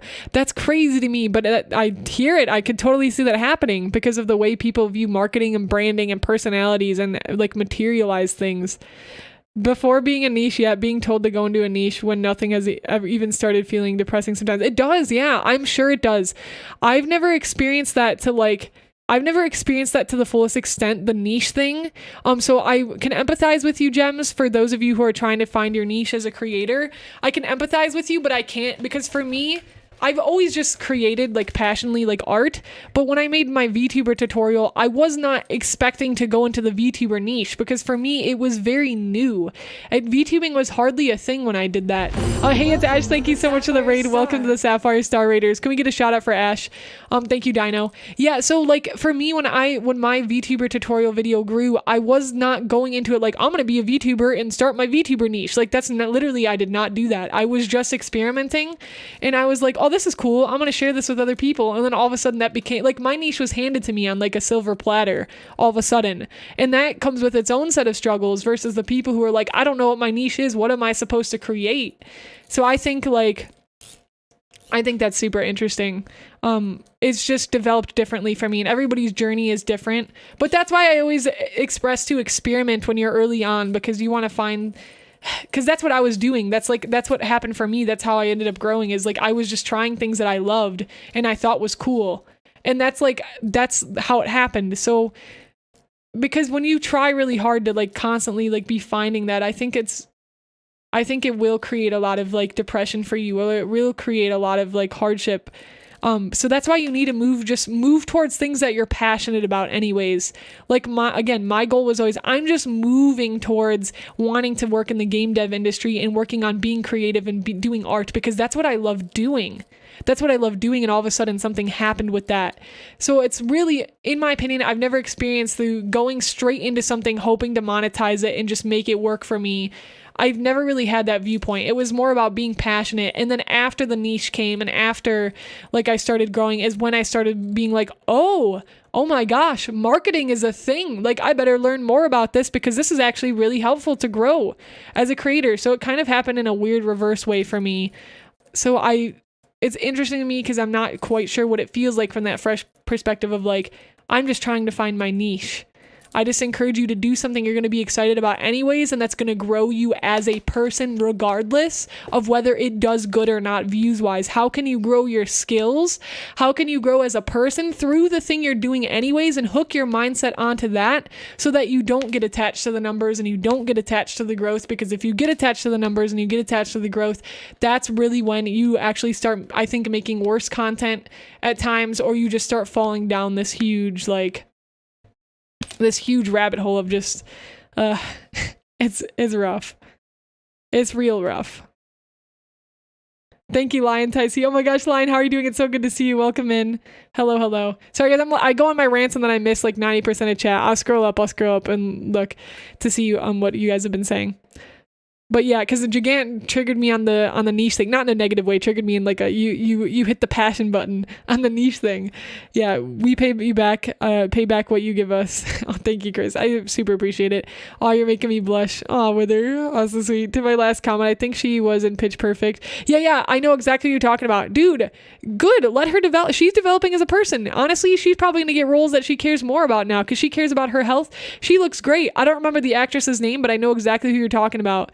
Her name was quote unquote Fat Amy in Pitch Perfect, and yeah, she's lost a lot of weight and now she's like, I'm so happy for her, and I think that'll actually land her in acting roles that she wants to be in anyways, because she's growing as a person. She's developing. She's like, I don't want to be viewed this way anymore. I want to take care of my body, and I think that's actually going to lead her down a path that's going to just make her more happy. And you know what? People are going to say negative things, whatever. Let them say negative things. She has the right to grow as an actress. She has the right to grow as Rebel Wilson. She has the right to grow as an actress. She has the right to grow as a person. Good for her. I hope she does, and that makes me happy. And anybody who says things otherwise, anybody who has anything negative to say at any point, literally, don't even talk to me. Like, I'm gonna be like really hard. Don't even talk to me, bro. You're literally like probably just at the point where like, I mean, I do have empathy though. I do have empathy and I understand. People who have a lot of negative things to say usually are just living their life on autopilot, and that's fine. There's always going to be people like that. I don't know about you, but I'm not trying to live my life on autopilot, man. I'm trying to like learn and grow and like, ascend myself and reach enlightenment. That's what I'm trying to do. I don't know about everybody else, bro, but that's where I'm at. Anybody else who wants to go on autopilot, those are usually the people who are like living lives that they don't care about, or they're like have to throw all this hate and shame. Go back to the Kim Lip example at Luna's concert. Like, that's so ridiculous. All those people are just mad that they're not magical K-pop idol girls. That's literally all they're mad about. So then they're gonna throw some hate and some shame at her. Frick these frickers. That's all I'm saying. Get them out of here. Get them out of here. They jealous, yo. These fools. I'm getting on this. Yes, ascend. I'm getting on this deep rant. All right. Woo! Sundrop, welcome in. I hope you're doing well. Hi, Hysterium. Welcome in. Hope you're doing well. How has music been going for you, Hysterium? If Maddie were to fall off the face of the earth, I would grab her and yank her back. No leaving on my watch. Thank you so much, Brooke. Gotta beat the algorithm. You make 10 videos, post none of them, and release them slowly in a schedule. Yeah, you can absolutely do that. Also, welcome in, Squid Rose. Send you videos through text because it's so long for Discord. It sounds good, Halo. I'm grateful for all the help you provide and your transparency about the industry. You keep us real and focused on the right things. That really means so much to me, Chris. I'm saving that. Thank you. I'm glad. I'm really, really glad. And I can't tell you how grateful I am for you telling me you're grateful. It really goes a long way, like hearing those words. It really goes a long way to make me help support me and like feel like I'm on the right path. So thank you. Queen Twinkle Toes, welcome in. So good to see you. Star says, I just finished binge watching Real Life, Maddie. It was absolutely fantastic. Thank you so much for the recommendation. How do you feel about the ending, Star? Also, I'm so glad you liked it. You can actually hear their voices really well in the videos. It sounds so good. Yeah, let's go. Did they sound as good live as you feel like hearing them like on Spotify or YouTube? I've been trying to find my niche all year. Thank you for the hydrate. Meat. Niches, fish, cams, and existentialism. Marketing is exciting just as a topic. It is very exciting to talk about because it's just wild. Spoiled for choice and being paralyzed. Coming in from the money angle usually doesn't work unless you really know what you're doing, and even then it's dependent on the whims of the masses. It is. The market always challenges you. That's what I think is so fun about it, because you think you know stuff and then you try something and you don't know it. You realize you don't know anything and you start back to square one. Coming in, oh yeah, claps hands repeatedly. I'm just looking here a lot since a couple months, and I took exactly that from you. Jasmine Roll said, I was looking for what I could do myself and being nice and playing Valorant, confusing people saying good morning at the start of every game, and it's starting to go somewhere. That's so cool, Jasmine. I'm so happy to hear that. Congrats for you, and also welcome to the community. We're super happy to have you here. Thank you for the lurk. I really appreciate all my lurkers. Shout out to my lurkers, even if you don't say much. I appreciate you for being here. You matter just as much to me as people who are participating in the conversation, because sometimes you just need to sit back, relax, and absorb the info. So thank you so much, Jasmine, for saying that too. I'm excited for you, and I hope that Valorant, your good morning Valorant, starts to go well, or continues to go well for you. I adore it when you get on ranting topics like this. It makes me feel so much less alone with all the content creation worries. I'm glad, because I need, I gotta share it somewhere, man. Sometimes I'm losing my mind. But I'm glad, Osh. I know I always wish that I had more people to talk about like content stuff with. So I'm glad that I can do so on a space to help guide you all in your journeys and help just be a mentor to you and where you're going. And again, I'm always down for questions. You guys ever have any questions about content and my thoughts on stuff? More than happy to share. I love this topic. I'm only negative towards when it comes to watching lack of watching when it comes to Lord of the Rings. I understand. I do. Have you been drinking caffeine? No, I haven't. I'm kind of on some high anxiety energy lately though, so sometimes ranting helps me get it out. I could be a magical celestial wolf girl pop idol if I want to be. Hashtag Kim live strong, dude. I feel so bad for Kim.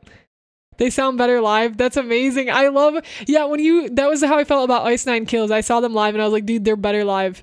Thank you for the lurk, Mitsu. Have some work to do in schoolwork and stuff. Might join your stream on Sunday since I'm traveling tomorrow at literally 12 a.m. for my long 9-hour flight. I will not be streaming on Sunday, but there are plenty of VODs for you to watch if you ever want to watch VODs. I always so happy about the ending. Thank the anime gods. It's really sad for a time. The last 20 seconds are really sweet. I just wish we got to see what happened with the other characters, the ending, including Ground. And yeah, I know, me too. I was like a little conflicted about the ending, but I thought, did you have any suspicions about the characters and like subject one Star? That's all I'm gonna say. I can't give away any more spoilers, guys. Real life spoilers if you're in chat, just keep that in mind. We're talking about real life a bit. It's an anime. I'm at work, but I'm listening with at least half an ear. Let's go. I hope work's going well, Core. I love when you rant. I almost always am at work when you stream, but I'm always here lurking and nodding my head in silence. Like, yep. Flux. Thank you. Also, I hope that work's going well. I've been telling people in the DJ sphere lately, though, kind of a similar sentiment. Long convo short is like what I've been saying. Play the music that you enjoy the most. Don't play strictly for the audience. You'll end up playing a genre you hate to a crowd who expects that you won't be having fun, right? And it makes sense. This is the struggle too, because what happens is okay, you'll create something that you like, and that will become the thing you become known for, and then you feel like you need to keep creating that thing. And the problem with that is then you don't grow as a creator, and you feel stuck as a creator because you're constantly reliving the same type of art. And as we know, it's so important as creators to experiment, to grow, to develop in your own way. And that can be the problem with social media and marketing, is that it will pull you into this point. And that's why I think there's a balance to be found. Because of course you should still continue to ride on the thing that is working for you, to grow your reach, to grow the engagement so people know who you are. Yes. But also you need to create room to experiment as a creator still, And that's the hard part, because we are all human beings. We all have addictive minds, and we get addicted to dopamine and numbers and all this stuff. It's so easy to just like forget about experimenting, to forget about growing yourself as a creator, and to just keep doing the same thing. Now, some people are okay with that. Some people are okay with just doing the same thing all the time, growing to 1 million subscribers and beyond, blah, blah, blah, doing whatever they're doing. Okay, great. Some people are okay with that, but I think most humans get to a point where they realize that there's so much more to it, and it's that they want to try other things, and then that's when they start spinning into these spirals of like struggle. Eternal, thank you so much for the hydrate. That moment when you're hungry but it feels like you have no food at home, you can't work yet to order food. I'm sorry to hear that. You have any snacks? Hyper Saya Smash. Yes. So do you plan on a brand strategy ahead of time, or do you experiment until something starts doing well? I think, Lynn, that's a good question. Do you plan a brand strategy ahead of time? I think there's a lot of, I'm in a weird spot right now with my content. I think like what I've been doing, there's a lot of stuff I know that I could do. I could create a brand strategy ahead of time. I have a rough idea of a brand strategy. I always have a rough idea, but I have not gotten super duper specific down to the T with it, because and the reason I don't like to get super specific and down to the T with it right now is because, like I said, the market's always growing. The market's always developing. The market's always changing. So the thing with that is, if you get so specific in your roots and you're like, this is the way it's going to be, this is my brand strategy and I must follow it to a T, I think that actually does more harm than it does good.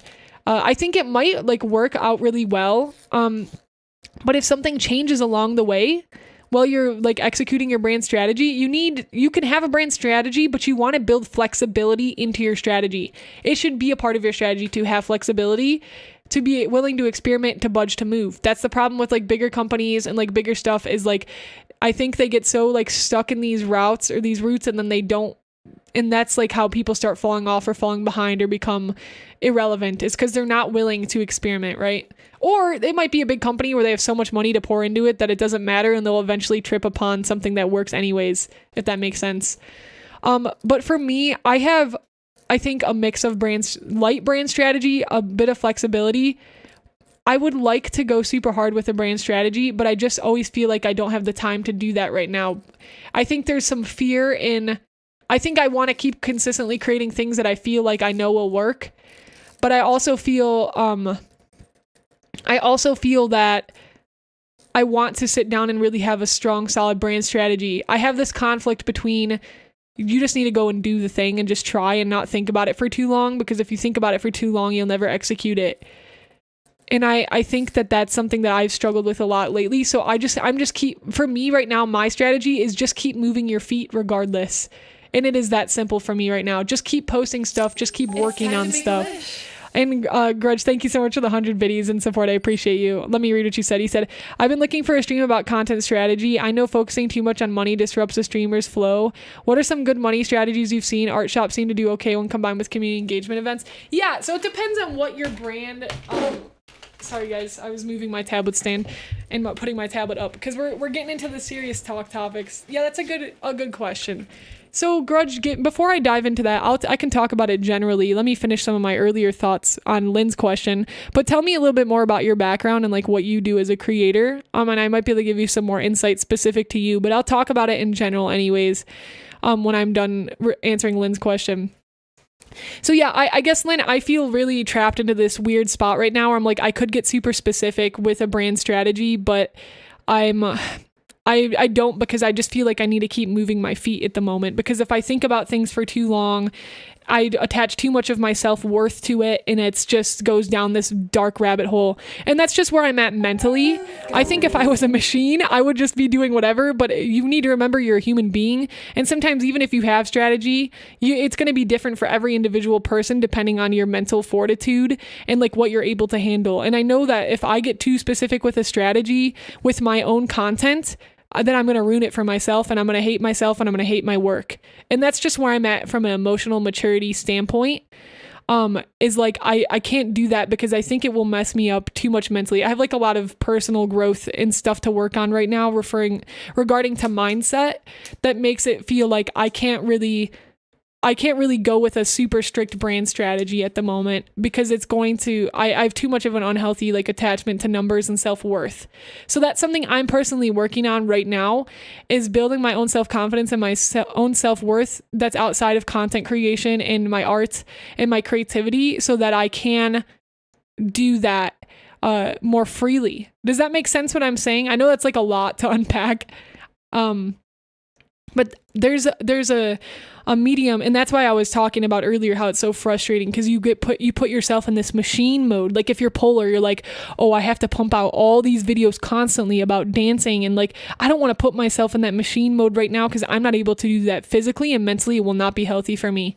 I think I can get to a point from a personal development standpoint where I could do something like this, but I don't want to do that right now because I just know it's going to lead me down a dark path at the moment. But I don't think it will be forever that way.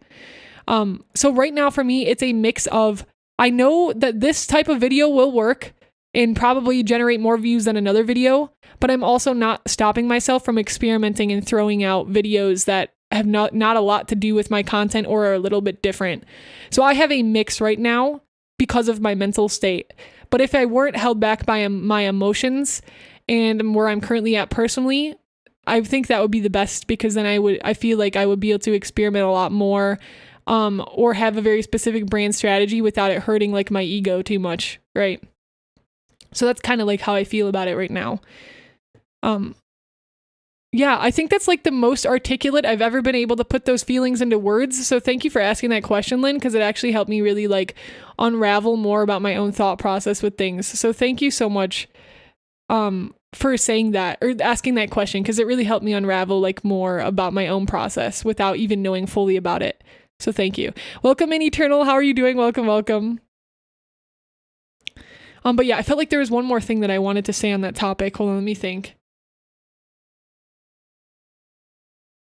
Yeah, I think that's why I've branched out a little bit from just doing content. Because as you guys know, I do content mostly full time, but I started doing teaching. It's other things that I need to explore right now in my life, being so young, and other things that I really care about. It's not that like if I didn't have all these mental barriers and struggles and like things that I struggle with on a personal level, I think I would just fully really dive into just constantly like going full out with content and marketing and developing that and learning more about that. But I'm just not in that spot mentally right now. And I'm forgiving of that, of myself. I'm not able to do that at the moment. It's better for me to have a mix of where some people are like, oh, it's your dream job to go full time as a content creator and only work on your content. For my mental state right now, it's not healthy for me to do that. So that's why I have a mix of things where I have like a little bit of doing teaching or something that doesn't really have to do with my content. Mix with my content, because that has put me in a spot where I feel more balanced. When I go full content strategy, full blown, this is what I'm doing every hour of the day, I can't do that. But that doesn't mean that you can't do that. It depends. That's why I talk about self-awareness. And Gary Vee, he's one of my favorite speakers, but I saw him live at this YouTube conference that I went to, and his speech to us that day, he talked about how important it is for you to have self-awareness, because no matter what influencer or content creator or creator or motivator or person you look up to tells you, no matter what they tell you, it might not work for you. Like he really preached. Gary Vee said, he was like, I know what my strengths and my weaknesses are, and I play that to the best of my ability, and that's how I am where I am today. And if you don't know yourself, you're constantly going to be stumbling, you're constantly going to be tripping over rocks, and you're not going to be able to figure it out.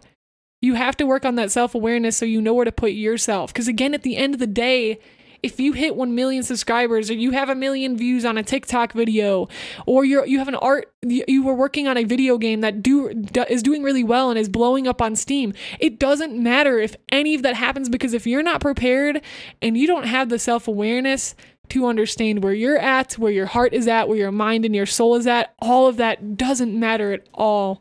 It can all just fall off the face of the earth. It can destroy your life more than it helps your life. So at the end of the day, finding a balance of doing the things you love, working towards living a creatively free life, and Mother of Lumas, thank you for the YouTube sub, in learning about yourself and figuring out what's right for you, mixed in with a sprinkle of all the motivators, all the people that inspire you, all the people that push you to be your best self, that is where you want to be. And that is a constant battle of failures, of successes, of messing things up. It's a constant thing to adjust to. But yeah, there's my my TED Talk to Lynn's question. It was a really good one, and I'm so glad you asked it because it really helped me dive more into my own thought process. So thank you, Lynn. Star says, yeah, I don't want to spoil, but I'll see Identity of Subject 101. I think they've been a little too obvious. I think so too.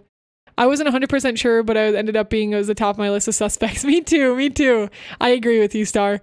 I wish I could tell Kim Lip that we're very sorry and she didn't deserve that. You know, I think there's a lot of people that are supporting her, and I think anything that from anybody like on Twitter or anything like that is really helpful. And I think it's just sending your energy and your thoughts out into the world, TG Halo, about your feeling towards Kim Lip. I think that is something that's really nice of you to do already, and I'm sure like that energy is going out. I do have snacks, but most of them I don't feel like eating right now. You're craving chocolate. Ooh, what kind of chocolate? Most humans, hey, I'm one of those. Yeah. Are you sure? No, I'm just kidding. I thought you were a fairy, Chris. According to your last drawing. I just ran out of chocolate yesterday too. Did you read any of the Beach Boys on how they became irrelevant? No, I would love to read about that. Is it like a biography on them? Dark Darts, thank you so much for the raid. Can we get a shout out for Dark Darts? How was your stream? I did not, Core. Tell me more about that. But yeah, okay, so going back to Grudge's question. Okay, Grudge, you expanded on what you said. Thank you.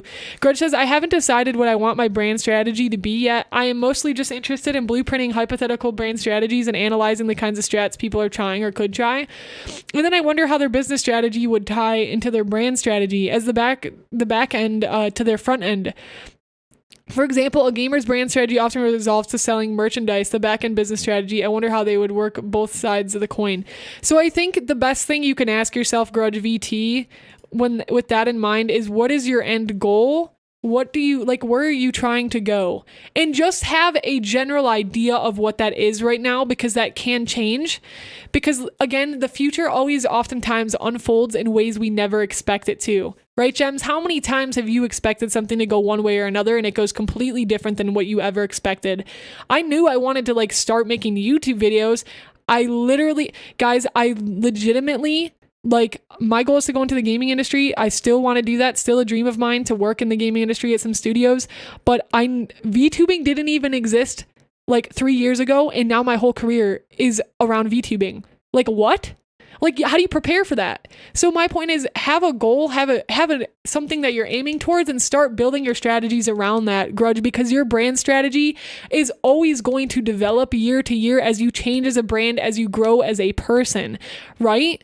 Crunchyroll probably didn't know that they were going to have a cute like anime girl mascot that is a VTuber that streams for them now, because again, VTubing, I mean, granted, VTubing was more well known in Japan before it was in the US, so they might have had that idea, but they probably started at a very different point, right? Duolingo probably didn't know they were going to be pushing their mascot to the point it is now on TikTok, because they didn't realize the power of mascots and branding. That only became something super relevant now.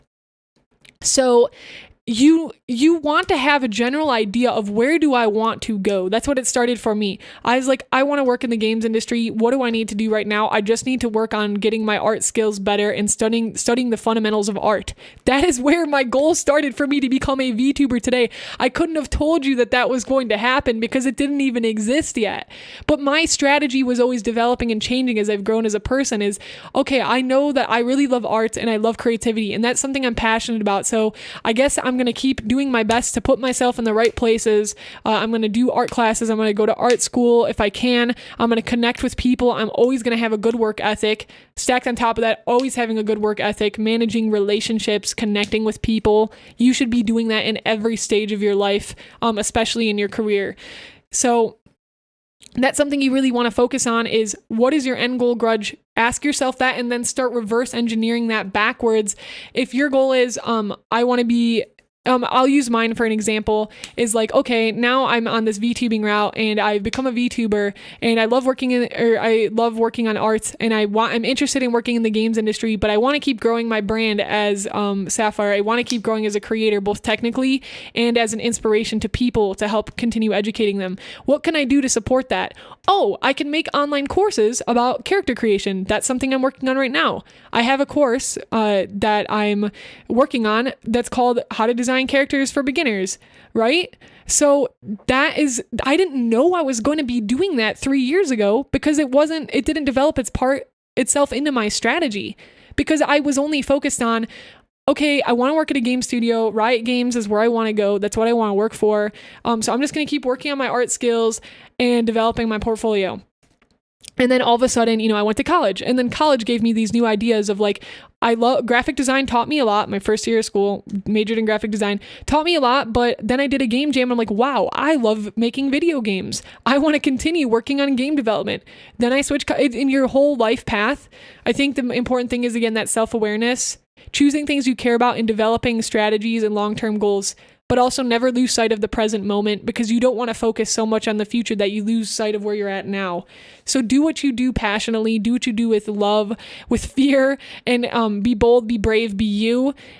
Do that, and always be developing your strategy and plan. So I don't think there is one way. I think you are going to revisit it all the time. Grudge, you're going to be revisiting it all the time.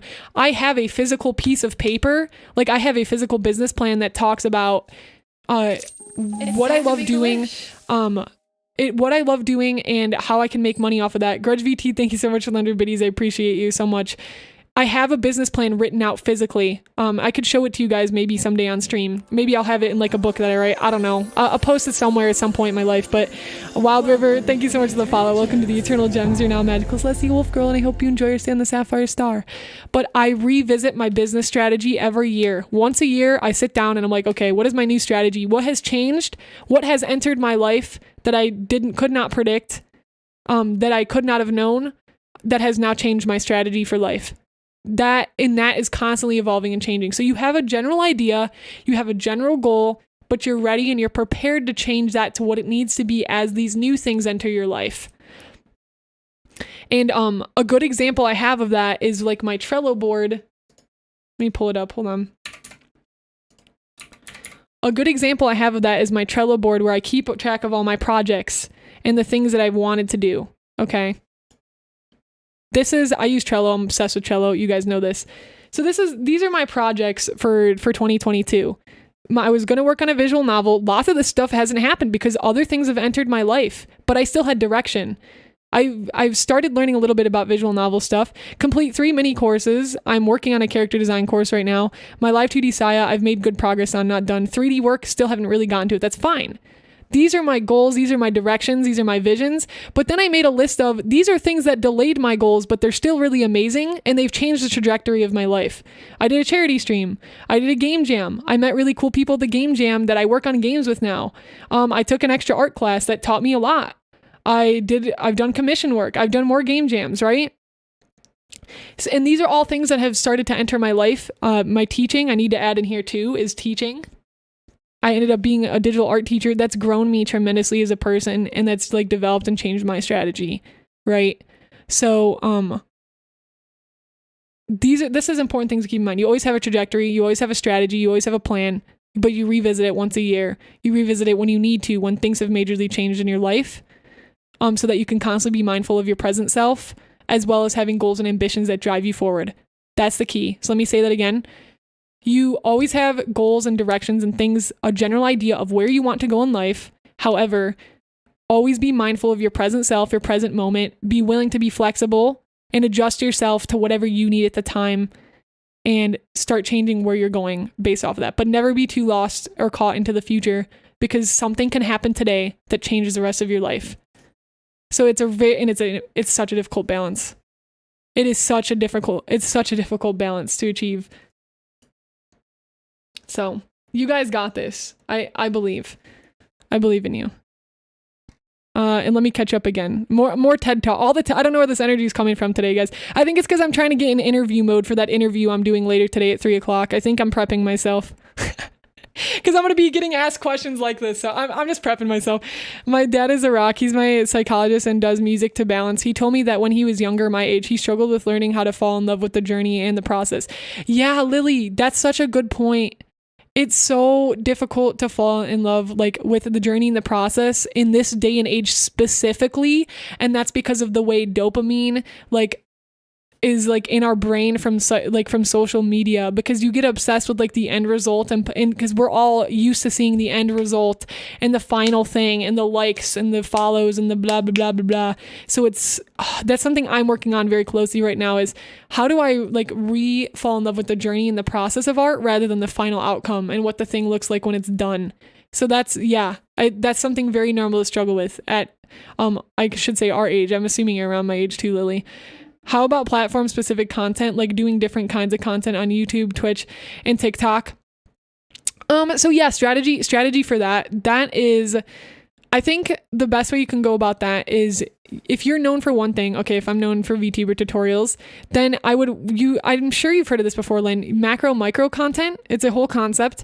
You have macro content, which is like your longer form videos. It's called evergreen content, where it's like a library. Like think of going to a library. You get your favorite books in the fantasy section, or you go to the educational section, like check out some art books.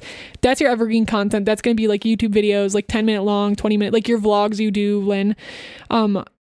So you have all that stuff in your long form evergreen content. And then for other platforms, you want to, when you're starting out, when you have limited resources, if you're a one-man team or you only have like a few editors, you want to start with just repurposing that content. I mean, you'll do this for all of your career anyways, but you'll chop that like large content down into smaller digestible pieces for the different platforms. That's the best thing you can do, because it creates consistency over all your content without it being the same exact thing. So like you have a 10-minute YouTube video that talks about how to use Unreal Engine, and then you'll make like a 1-minute clip of how to use Unreal Engine, and then you put that on Twitter, you put that on TikTok, you put that on YouTube Shorts. And then each platform has their own individual unique approach for the brand strategy. And I think there's different strategies that are developed for each platform, but there's similar content that goes into there, but the strategy is tweaked. Does that make sense? It's hard to like really nail down on that without a very specific example, but hopefully that gives you what you're asking for. If not, let me know. I can try to clarify on it more. And each platform should be treated differently because there's different strengths to each platform. For example, like a YouTube video is a lot different of a platform than live streaming on Twitch. It's a completely different ballgame. You're going to have similar stuff, but your strategy is going to be adjusted because talking to a live audience versus having pre-recorded content that's planned is a lot different. So you just need to learn how to use the medium to the best of your ability. I was talking about this with our film production students in the studio that I teach at, and I was telling them, guys, because we were looking over some of their work, and I was like, guys,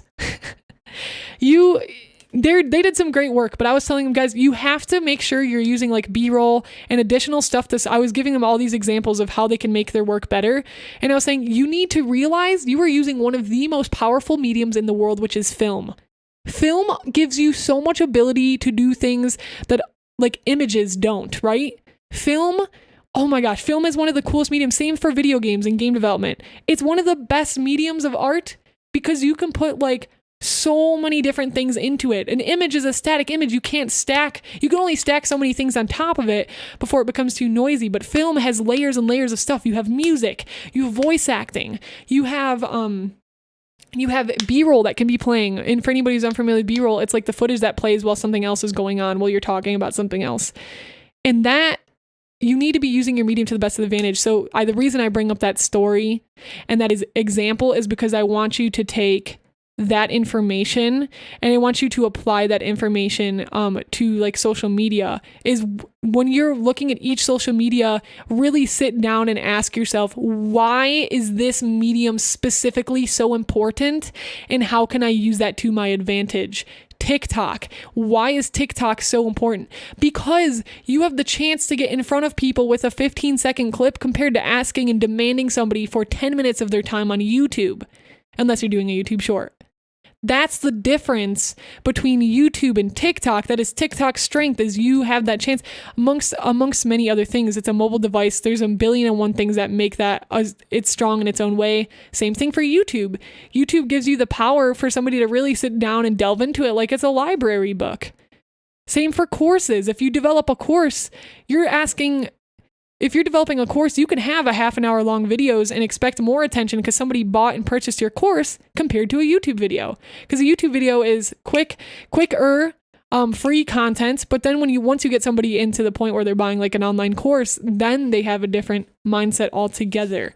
And you have to ask, where's your audience's mindset when they're living on that platform too? Why are they on TikTok? What are they looking for on TikTok? Why are they on Udemy? What kind of courses are they looking for on Udemy? Why are they on YouTube? What are they looking for from your YouTube content?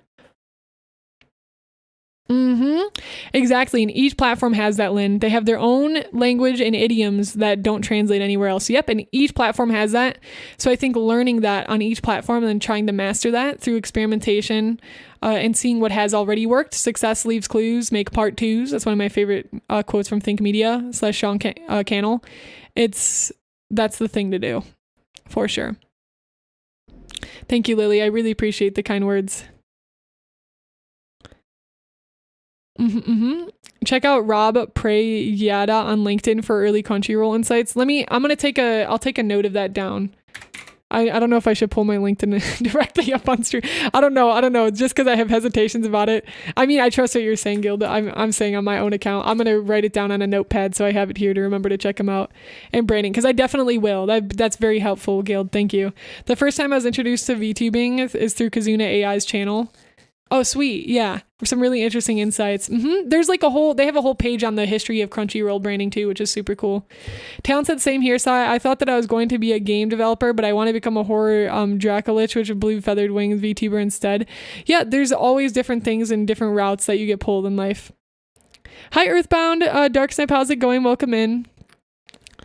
Corliss said the Beach Boys had one guy who was the composer and writer for the band. He tried writing material that was more experimental, but another member of the band told him don't mess with the formula. As it turns out, the whole surfer vibe was going out of fashion. They quickly became, and has been more interestingly, the Beatles got a copy of the new album that composer had been writing, and they said that if it had come up, the Beatles wouldn't have been able to keep up with it if it came out. Wow. That's super interesting because when I went to the YouTube conference I went to a while back, one of the creators, she was talking about how every creator should go through like a rebrand of sorts, or you re-evolutionize your work and you transform into something new.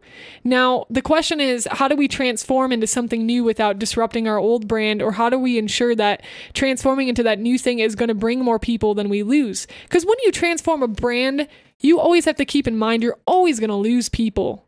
You're always going to lose people because people aren't going to agree with you. How many times have you had creators legitimately do something that you're like, oh, I don't like this creator anymore because they're doing that. But if it makes them happy and it's pulling them in a good route, that's really the most important part. And then you have your people who will follow a creator no matter what they decide to do. And which is cool. And that's the people who become true fans of that person. Hold on, I'm about to sneeze. Yay, nay? No, it's not coming. It's kind of there, but not fully there. So I think the goal is, how do you develop and change your brand and constantly grow and evolve like the Beach Boys? But how do you calculate, is this risk that I'm taking going to bring in more people than we lose? And I think that's the goal at the end of the day, because once you get to a certain size as a creator or as a company or whatever, you get to the point where you're going to lose people no matter what. So you just have to be making moves that's how do I gain more people than I lose, if that's your goal? But it depends on what your end goal is, because maybe it doesn't even matter to you. Maybe numbers doesn't matter to you at all. And in that case, then whatever. Then we don't even have this conversation. But, I don't know how you calculate that. I don't know the answer to that marketing thing. I don't know if there is. I think that's the thing with marketing, is there's always this risk, because things happen that you can have your best guesses, you can have your best strategies, but it could still go wrong. And that's what makes it so interesting. Or that's what keeps me super interested in it. Check mod chat. Okay, hold on. Boom, boom, boom.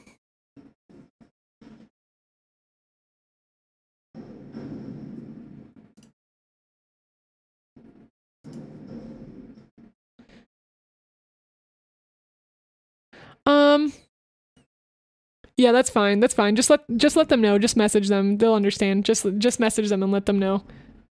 Okay. Thanks for letting me know to check mod chat.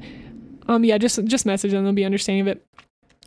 Anyways, yeah, so core lift, that was a really cool story. I'm really glad you shared that. Thank you for sharing that, because that gave me some really cool insight, and I would love to learn more about that. You'd be amazing fit in the ride art department, Maddie. I know the second I saw your Star Guardian Sapphire Splash. Thank you, Star. I didn't even know Crunchyroll had a VTuber stream. I really like your stream and advice. Thank you, Grudge. You're so sweet. And yes, I do. Be bold, be brave, be you. It's going to be my quote of the year. Yeah, my mom got me started on that quote. She initially coined that to me. Although I think she got it from somewhere else. Hi, Jalen, the dragon. How's it going? Welcome, welcome. How are you? Hello, hello. Great insight on the topic. Thanks, Talon. Okay, still catching up with chat. I think the takeaway is that you have to be aware of what's going on around you. Tastes change when you're a creator. Yeah, and that's something that I've struggled with too, is because when you get so wrapped up in creating your content and you start shutting yourself off from looking at what everybody else is doing, that's when you can get lost sometimes, and that's when you're not staying up to date. And the hard balance between that is psychologically. And that's why this is what brings us back to the mental state in the self-awareness, because psychologically it gets really exhausting when you have to constantly be evolving and like looking at what other people are doing and like trying to adjust to that. And sometimes it's too much because we're human beings. We still deal with comparison. We still deal with putting ourselves up against other people and thinking, oh, this creator made something better than I made. And I think that's the challenging part about it, is because you can understand that. You can be like, yeah, I need to stay up to date with the trends. But if it affects you psychologically, that can be very difficult to do.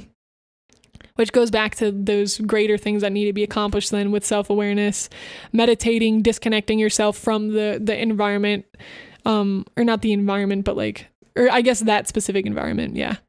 Life paths change, evolve. I wanted to be an artist in games, did that, wanted to be a designer instead, maybe go back to art or something else.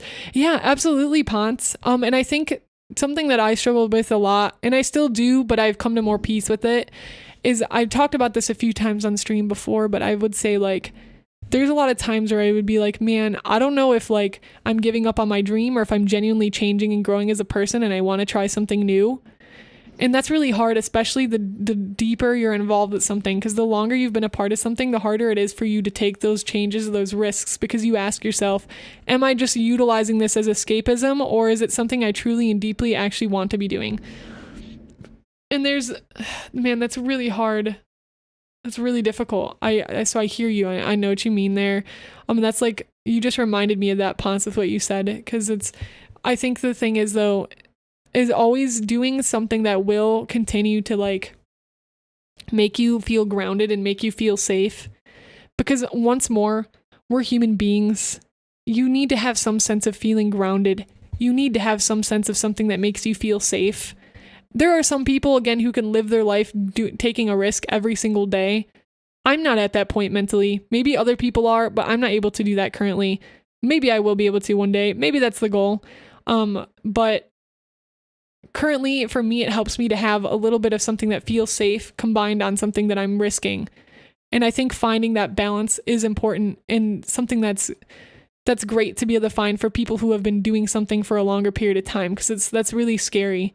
And I don't really agree with those people who say drop your life, drop everything and go do this thing and climb the mountain and get your gear. And no, I'm too much of an empathetic person, and I think so many humans have so many emotions that I think to ask anybody to do that is kind of crazy. And sometimes you do need to take those crazy leaps. But at the end of the day, yeah, that's really what we need to focus on, is finding a nice balance and always fighting to keep that balance, live in the present moment, but also be optimistic about the future. That's kind of where I stand with it currently. A lot easier said than done, for sure. And Jalen, thank you so much for the follow. Welcome to the Eternal Gems. You're now a magical celestial wolf girl, and I hope you enjoy your stay on the Sapphire Star. Yeah, but Core, I agree with you. And good plan to revisit your strat every year, goals, and even your general direction, and can and should. Yeah, can and should.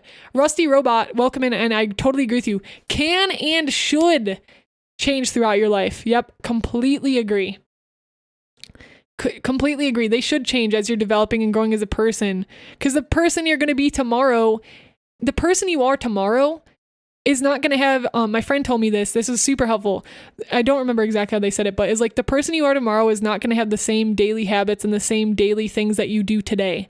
the person that you become tomorrow, or the person that, and when I say tomorrow, I mean the future, not like directly tomorrow necessarily, but, and I always thought that was really cool to think about, because it's true. If there's something you're aiming towards, you're going to develop and change, and your plans should change.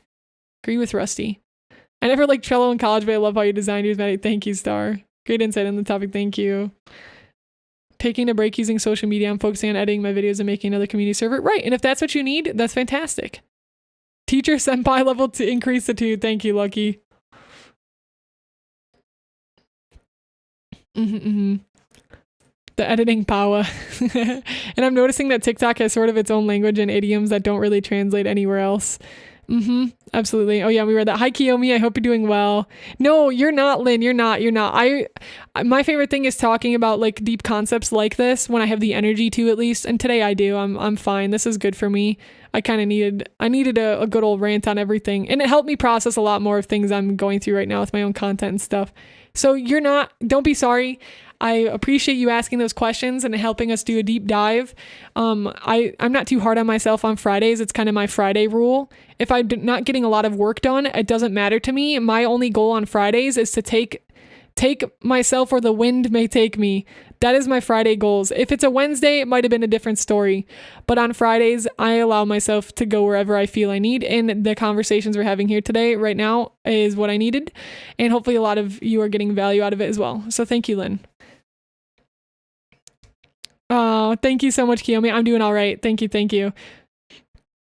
Hi, Auntie Strive. Welcome in. It's so good to see you. I hope you're doing well. Hello. How's it going? Hi, Chew Gum. So good to see you. Hope you're doing well as well. Welcome in, friends that are just joining us. Tetsuo, good to see you. We're in some deep conversations right now. A little bit behind on chat. Angel Fox, so good to see you. How is Minecraft? Welcome in. Because we're in kind of a deep convo right now. What are your thoughts on working on multiple video projects at once to stay consistent in your uploads, and how do you become more prolific? That's a really good question, Talon. Let me write it down. I'm going to try to catch up with chat. I'll write this one down and we'll circle back to it. So I can try to catch up a bit. Might not be saying much, but I'm taking notes. Lots of things I need to hear. No, you're good, Chroma. Fantastic. I'm so glad that you're taking notes. It's such a valuable thing to take notes. It reinforces it in your memory, and it kind of like embeds it in your subconscious mind, which is fantastic, because that means you'll probably start doing those things, the new things that I've been teaching you, without even realizing. So that's great. I feel like it's such a big stress about growing big and becoming a large CC and getting followers. Oh, it totally is. I think every single creator faces that. Every person who's ever posted anything on Instagram, who's ever posted anything on TikTok, YouTube, every single person has gone through that feeling. Yep. Pitbulls, welcome in. I hope you're doing well. Thanks for stopping by.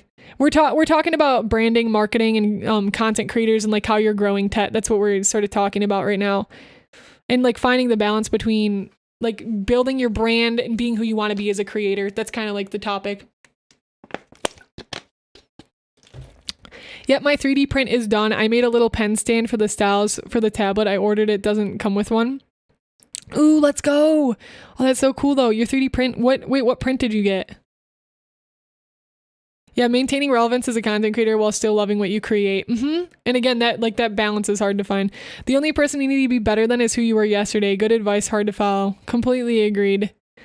The only reason I struggle with that quote sometimes is because I feel like when you say the person I need to be better, granted these are motivational quotes and you always take them with a grain of salt. But just to add and extend on that conversation, Durin, it's like you do need to be better than who you were yesterday, but sometimes it puts this pressure on you to be like, I need to be better tomorrow, and then I need to be even better the next day and the next day, and it feels like you're trying to live up to this like impossible expectation. So I think I love that quote, but I also think there's to be taken with a grain of salt, but all of them as well, because again, it's important to be mindful of where you're at emotionally and to make sure you're making space for that. I get overwhelmed with it all once a month, and I have to go and touch grass and just disconnect and get some perspective on what my long-term goals are. It always helps to step away from projects and come back. Balance is key. Yep, I agree. Every time I like get overwhelmed and I go take hikes, it like helps tenfold. Completely agree with you, Osh. It's so important to disconnect. Pont said, when I changed to design, I was scared. You were thinking, am I smart enough or talented enough? The answer is always yes. The mind is a powerful tool. Yep. Humans are incredibly great at adapting to the situation they're put in too. So even if you go into something and you're unsure about it, I think human beings, we all have the potential to grow and to figure out what it is we need to do to be in that space. So I completely agree with you, Ponce. I think that's such a great way to look at it. Always have a backup plan. Jumping straight onto what you want to be doing isn't a great idea without some thinking ahead. I think always just being mindful of like, what can I do if this doesn't work out is very helpful, and it brings a lot of peace of mind. I absolutely agree. And it's important for us to have peace of mind, because without peace of mind, again, you feel very lost in the chaos, and most people do not want to feel that way. It helps to have a hobby that has nothing to do with your job. Nice to have that disconnect. Completely agree with that, Rusty Robot. Sapphire, do you plan on going to any more conventions? Yes, Angel Fox. I'm going to be going to Anime Bonsai. It's in September, I think. Anime Bonsai. And I was going to be going to FanX. I still might go for one of the days to FanX, but I don't know for sure because my brother's wedding is that weekend and we're flying out of town. So, and it's literally the same weekend as FanX. So I was planning on going to FanX, but then the dates got weird. So, but I plan to go to a lot more conventions next year too. I'm hoping. I'm just trying to get through the rest of this year because I have some like pretty big events and things happening.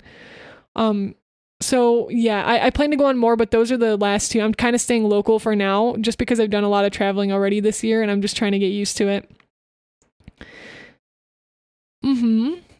So yeah, Angel, what about you? Angel, you plan on going to any conventions? I have problems with FOMO, but I'm taking a couple of weeks off of social media and just focusing on my work. But at the same time, I'll be doing some deep research on how to get better with social media. So I never get back. Whenever I get back, I'll be better and learn to get better engagement with my posts and also be redoing my banners for my social media as well. I'm happy to hear that, Talon. It's cool to hear how much you push yourself always to be finding the next right step. I really admire that about you, Talon. In some ways, this is a business. Keeping track of what works and what doesn't should be recorded so that you can plan your future. Absolutely. And no, you're good, Talon. No worries. Thank you for the lurk, Brooke. Sound good. Hope the appointment goes well. Lynn, let me write down your question too about blogs. Do I think blogs are still relevant? I'm going to, yes. The answer is yes. I'll dive more into it in a moment, but I'm going to answer Talon's question first after I catch up. Just woke up at 2. How have you been doing? I'm pretty good. Oh my God. 2 p.m. or 2 a.m.? You have your own printer? Let's go. I want to get a 3D printer someday. Our library has 3D printers. We can we can request to get things printed there. I'm doing well, Strive. Thank you. Breaks are super important, very. Speaking of which, I need to go get lunch soon. I create animations and upload them to YouTube. I let it take its time to do what I love and show my talent. I just love working on them in a creative way. That's so great to hear. That's so fun. And creating animations on YouTube, that's a really great way to get your work out there and to practice, Jalen. So it's so good to hear. Is there a cosplay channel on your Discord server? We don't have a cosplay channel. That would actually be cool. Maybe we'll consider having one. You can really just put it in the art share for right now.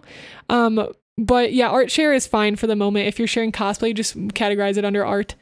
I'm planning to maybe send you some pics we take at the anime convention. Please do. Yes.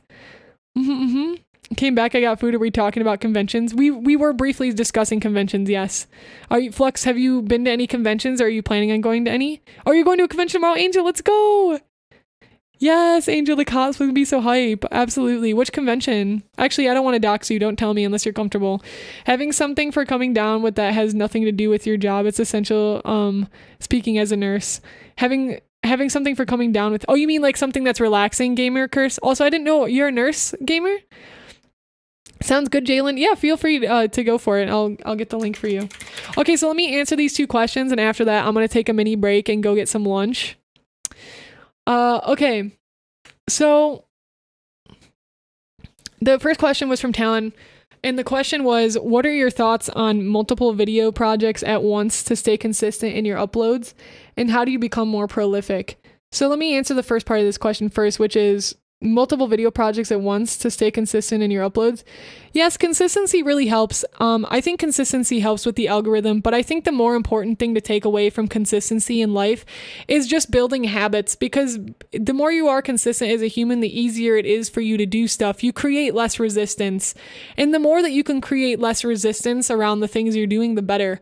And that's really the point of being consistent in something, is that you're teaching your body and you're building habits so that it feels more natural to you, and it doesn't feel like such a struggle to post a video or to upload. That's the point of being consistent. Does it help the algorithm? Of course it does. Yes, it does.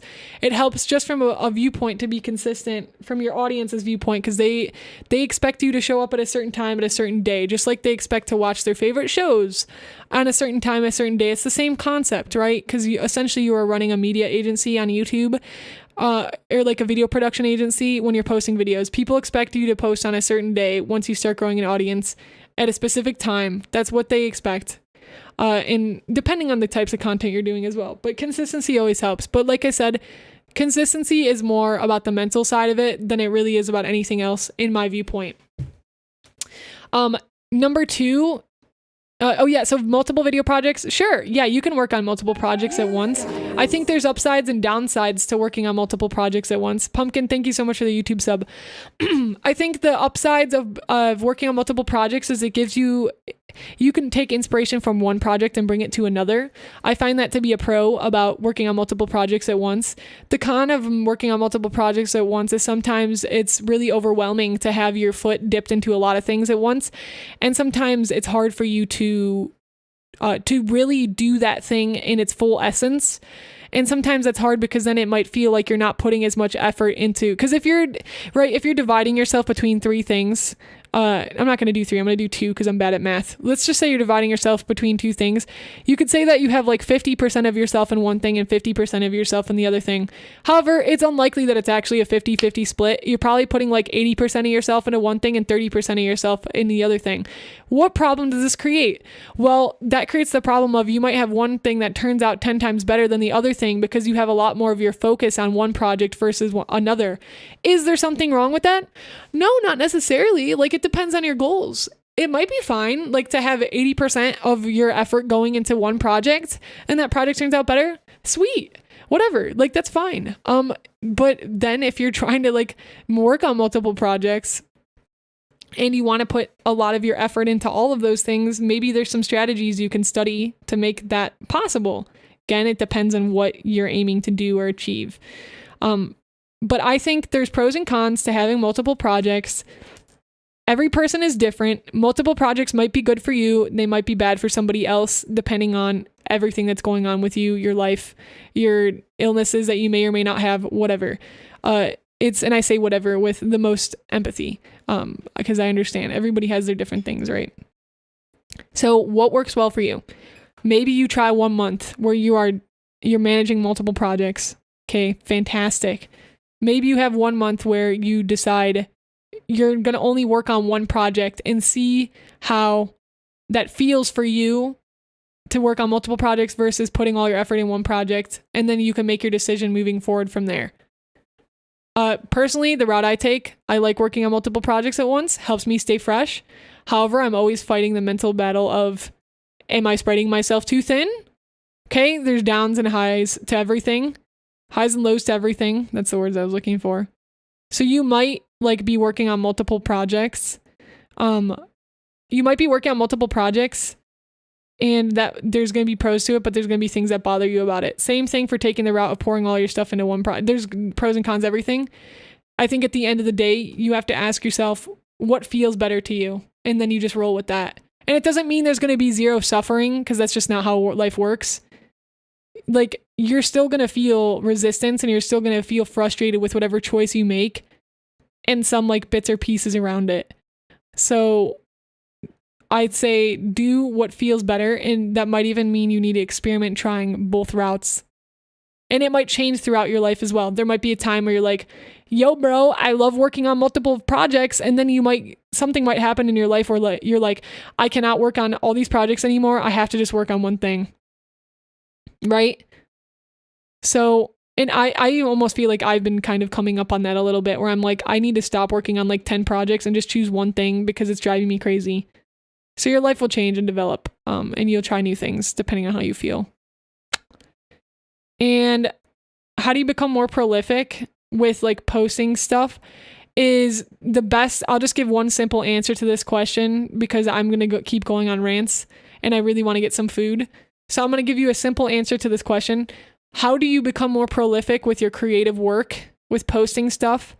I think doing batch content is one of the best strategies that you can do. And here's the reason for this. If you never heard of batch content, you should definitely learn about that terminology. I'll teach you now if you've never heard about it before. Batch content is when you plan one day to do the same thing for that whole specific amount of time or day. So you choose one day to record your videos and you record 4 different videos on that one day. Instead of recording one video on Tuesday, we're going to dilly-dally a little bit, get some lunch, maybe go hang out with some friends at the arcade on Thursday, and then we're going to record on Friday, and then maybe we'll throw in another recording sesh on Sunday. You could do that, but like, if you want to be more prolific, you probably want to stack your stuff and do batch recording, batch editing, batch projecting, whatever, which means I'm going to choose Sundays to be my recording day, and I'm going to have the material prepared to record 5 videos. All right. And if you're like, okay, I need to decide a day for editing now, I'm going to edit all 5 of those videos on Tuesdays. Now, lots of people struggle to have the discipline to be able to do that. I get that. I understand that. That's fine. Okay, if you want to go to the arcade on Fridays and record on Tuesdays and Saturdays, fantastic. But then you're going to be losing out on time, right? And you're going to not be as prolific. But if your goal is, I want to be more prolific, like I mentioned earlier, you're going to have to change the habits of some of the stuff you're doing now and start building towards those routes. You're going to have to start changing some of those habits now and building towards those routes if that's a new thing you want to do. When you're describing to me, how do I become more prolific? You're telling me that's a personality trait and a lifestyle that you're choosing to do. So whatever you're doing now, expect that to change if you're trying to move towards a new goal or a new route. I want to become more prolific. Okay, well, your lifestyle has to change. And maybe you realize I don't really want to be more prolific because maybe that's the route. Maybe you try that and you're like, I'm actually miserable doing this. I don't want to record every day. I don't want to record all day on Tuesday. And I don't want to record all day on Tuesday. I do want to record on Tuesdays and Saturdays, and I want to go to the arcade on Fridays. Okay, fantastic. Then do that. But then don't complain to me that you want to be more prolific. And I'm not saying this like, I'm not blaming you. I'm not like pointing fingers at you. I'm just saying this as a general thing. Then don't tell me like, I want to become more prolific. And then you can't like move toward, but then my opinion then, if you're like, well, I want to become more prolific, but it's not working and I don't feel good about this. And well, there's a few things that could be going on there. It's one, you actually don't have enough like self-awareness. And again, I say this humbly, like maybe you need to learn more about yourself and realize your goal wasn't actually to become more prolific.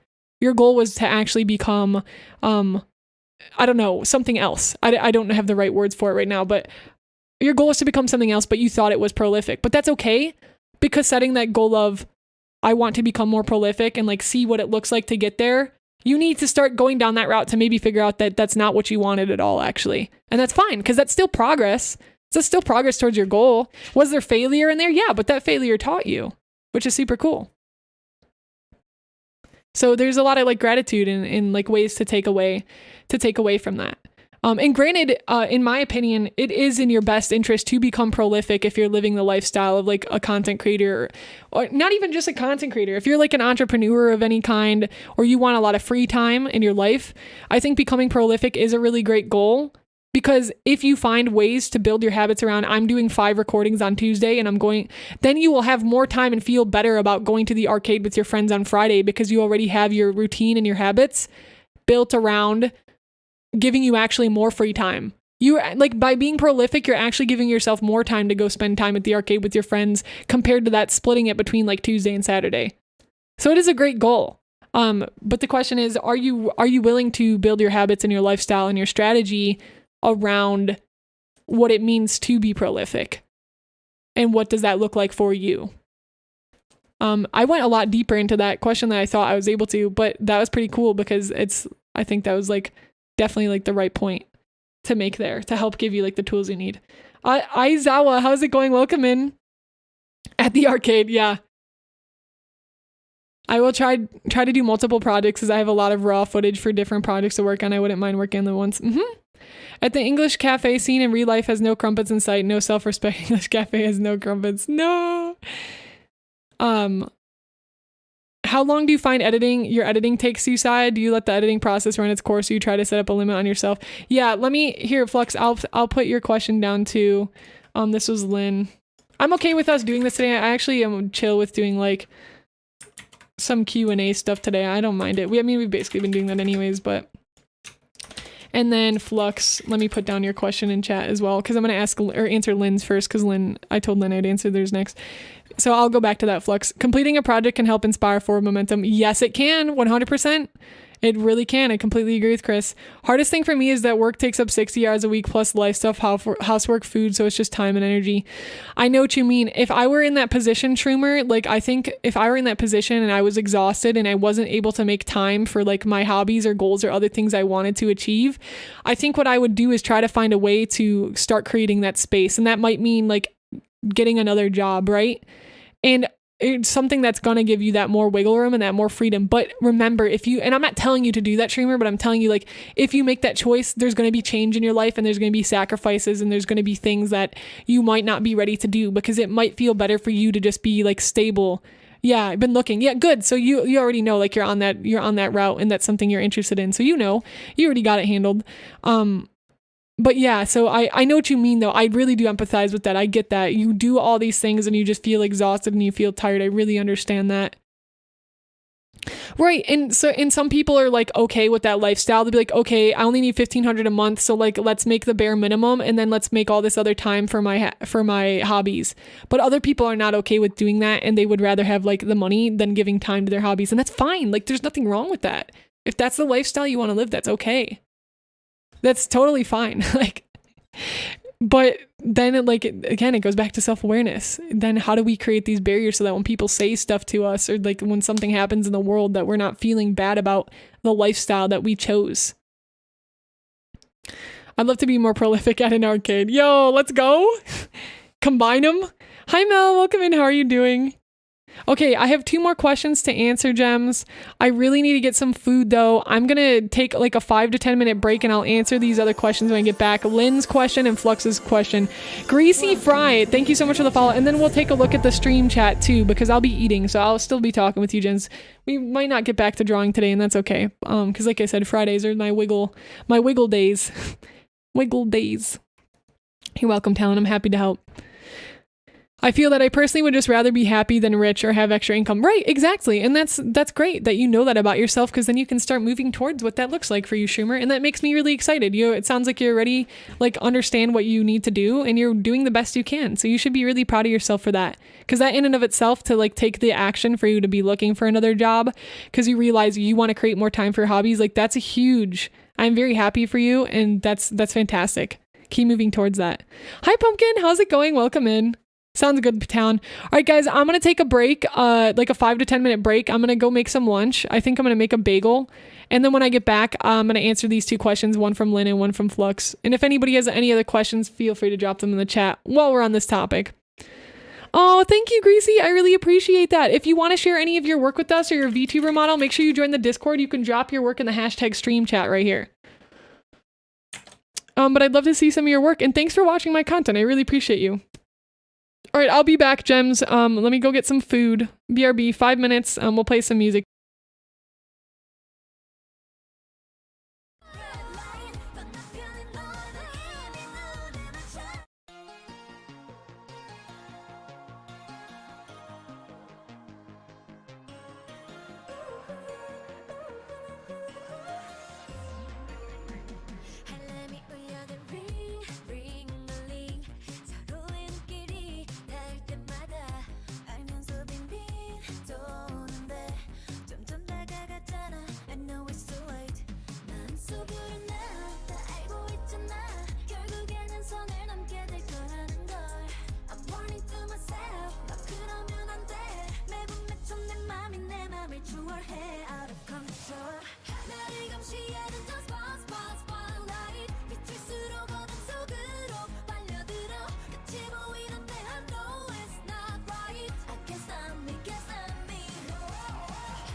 한 번만 no rules 머리 잡기 전 lights off tonight 넌 참을 수 없을 것 같아 losing myself yeah yeah 나는 turning back 불가능해 난 점점 더 깊은 너 눈에 문을 짜릿해 난 눈을 감을래 다시는 돌아갈 수 없을 것만 같아 out of control 나를 감시하는 the spotlight 비출수록 어둠 속으로 빨려들어 같이 보이는데 I know it's not right I can't stop me, can't stop me 내 앞에 놓여진 이 red light 건너편에 놓아 난 예쁜 너를 맞춰 느끼고 싶어 짜릿한 highlight I can't stop me, can't stop me risky, wiki, this is an emergency happy, somebody stop me cause I know I can't stop me 대변하고 있잖아 근데 가고 있잖아 이러고 싶지 않아 내 안에 내가 또 있나봐 나는 원하는데 원하는 게 안 돼 끝이 난 싫은데 I can't stop me, can't stop me, can't stop me 나를 감시하는 just spotlight Welcome to the Eternal Chase.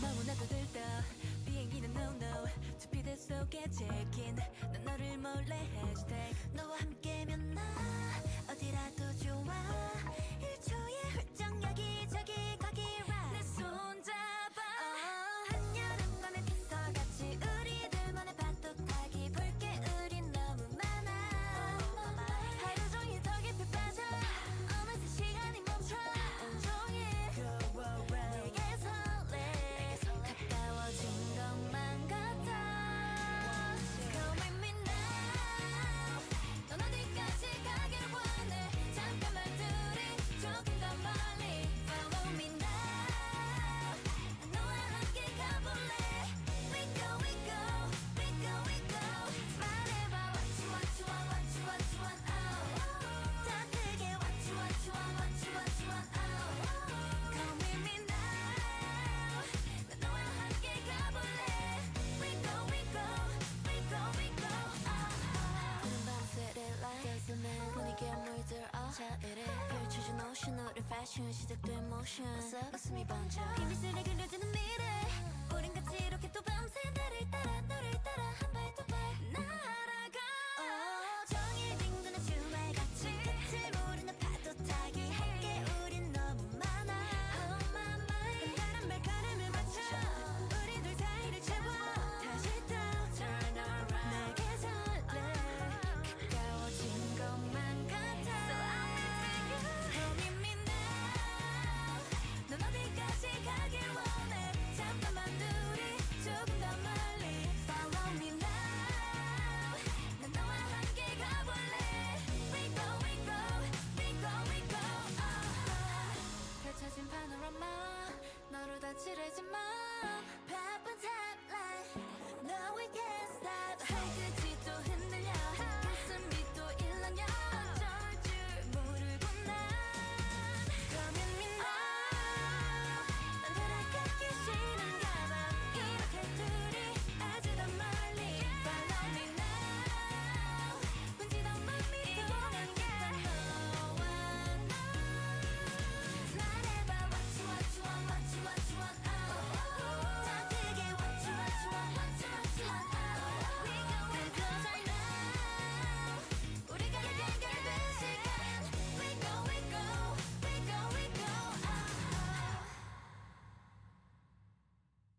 Want you to know I'm glad that you're mine. I'm sorry that it took so much time. And I'd be grateful if you felt the same. But if you don't, I'll still love your name. Down the street, you'll still see me. I'll still wave when we pass on scene. Even if I lost you tonight, I'll just say what's on our minds. Want you to know I'm glad that you're mine. I'm sorry that it took so much time. And I'd be grateful if you felt the same. But if you don't, I'll still love your name. When I look at everyone round, eyes fall to you. All right, I'm back, Gems. Thanks for your patience. I got my everything bagel with everything bagel with vegetable cream cheese. Sorry, I can't talk. Argulia, spinach, lettuce, and some Gouda cheese. And usually I put turkey on there, but we're out of turkey, so. Thank you for the welcome back. Hi, Vox, welcome in. You're so sweet. How are you doing, Vox? Thank you for the welcome back. Just gonna try, wait, let me see. I'm gonna read chat. I'm not gonna read anything out loud because I'm gonna take a bite of my bagel, so I'm reading chat right now, but thank you, Greasy Fry. Want you to know I'm glad that you're mine. I'm sorry that it took so No. much time. And I'd be grateful if you felt the same. But if you don't, I'll still Gonna head out for now. Sounds good, Chugum. Have a good one. Oh yeah, Star finished Real Life Vox. The opening and ending songs, lol. I have a question about an old vid, how to be a VTuber. Can you import your weird character to VR chat? Yes, you can. I don't have a video on how to do that, but yes, you can. I think Fia has a video on it. I'm gonna try to confirm, confirm it saying, gonna try to confirm it not saying you're wrong. Oh no, yeah, I totally hear you, Pumpkin. You're good. Yeah, you can. Absolutely. The thing to keep in mind is VR chat wants you to keep your face counts almost impossibly low, so even on VRoid you're still making concessions. Oh, so it still like crunches itself. Hi Fire, welcome in. Good to see you. We have some questions to answer here from a few members before I had taken my way away. Everything on bagels, cream cheese, spinach, salami, and Fruit Loops. Ew, Fruit Loops. Well, I like Fruit Loops, but on a bagel, I don't know.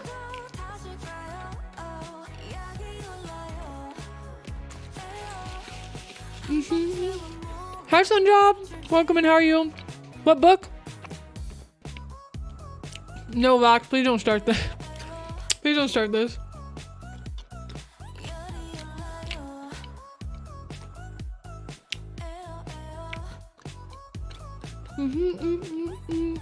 Hi 𝐂𝐿, welcome in. How are you? Okay, so the two questions we had to answer, and then we'll look at stream chat. Was Lynn had a question. Lynn's question was, do you think blogs are still relevant? Yeah, blogs are definitely still relevant. I don't know why I said I was like thinking and eating, sorry. Okay, so yes, they're still relevant. Why? How many times have you gone and read an article when you looked up an answer to a question on Google? Probably almost every day. Probably almost every day. Like, ask yourself. Anybody here in chat, I want you to put a 1 in chat. Do you read articles on Google? Do you guys, anybody who's read an article on Google within the last week or like month even, put a 1 in chat.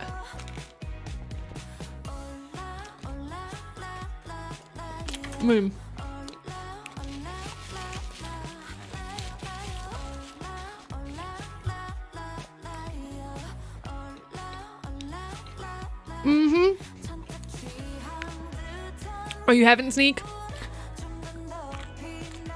Star says I read articles a lot. Masa said 1. Val said 1. 𝐤𝐸 put 0. Chroma put 1.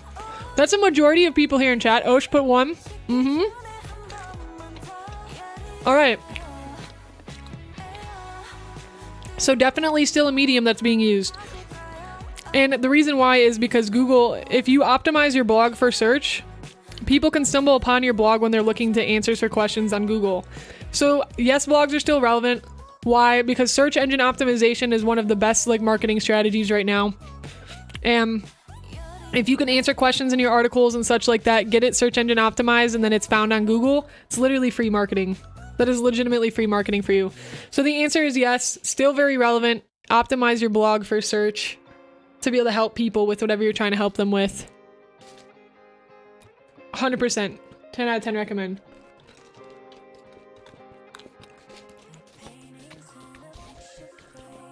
I think it's literally just that simple. I don't think I even have anything else to like really add to it. A lot of food recipes I find through Google are from food blogs. Perfect. There you go. Yep, I literally read articles weekly. And it's usually from a blog.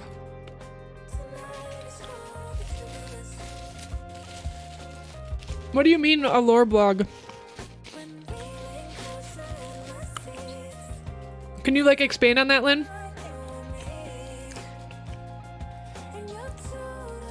Do a blog that can link the video you created to? Yes. That's a whole marketing strategy. We learned that in one of my marketing classes. Yeah, the more you can link things in and out to your site or your blog, the better. So if you can keep bringing people to other like things and bring other people from other things into what you're working on. Yep. 100%. And then you have the power of both, because some people prefer video and some people prefer reading a blog, depending on whatever they need at the time. So having it executed in both mediums is fantastic as well. When the OC talks about their life and the way they see the world, that's super cool. I like that idea a lot.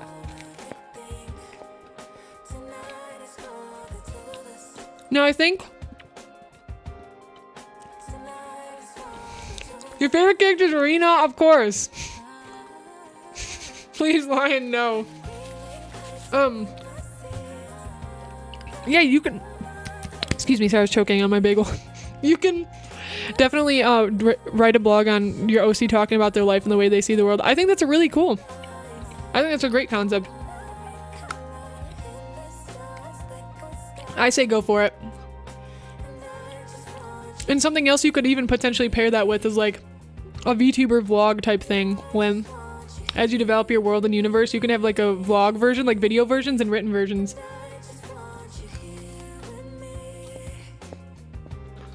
That'd be cool. If you ever had like a display of your world too for people to freely explore, like with their mouse. Dude, come on. I thought we blocked them all, bro. I'm sorry, guys.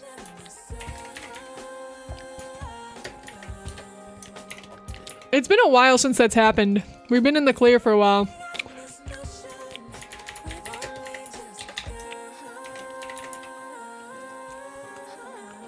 There we go. All right, anybody who's talking on YouTube, I'm not going to be able to see what you say for the next like 600 seconds. So if you want to say anything, please head over to the Twitch stream.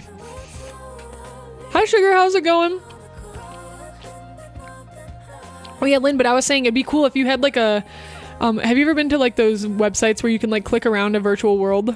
It'd be cool if you had something like that. And then like you had like a diary or something in there that also had like the entries from like your character's life or something. I think that'd be hype. Just an additional idea to think about. That'd be fun. But yeah, why not? Go for it.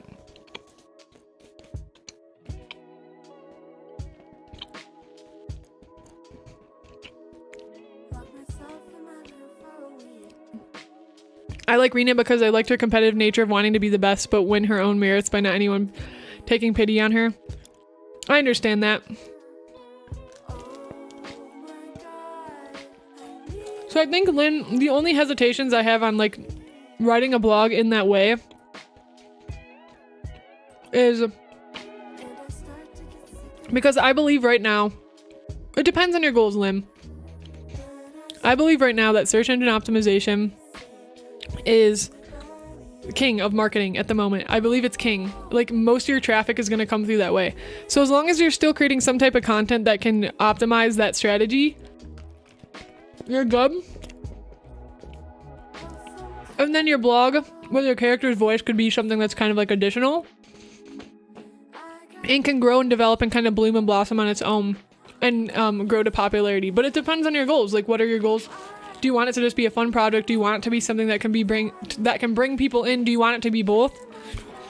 And then how do you optimize the plan and like the strategy to be able to do whatever your goal is?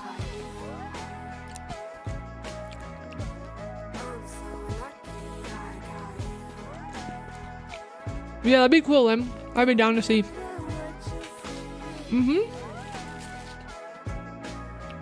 I'm excited. I'm very excited for you, Lim. I'm excited for you regardless of what you choose to do, because I know you're just going to keep pushing it to be the best it can be. And that's my favorite part about you as a creator, is you're always willing to move forward, to grow, to innovate, and to drive. And that's really valuable.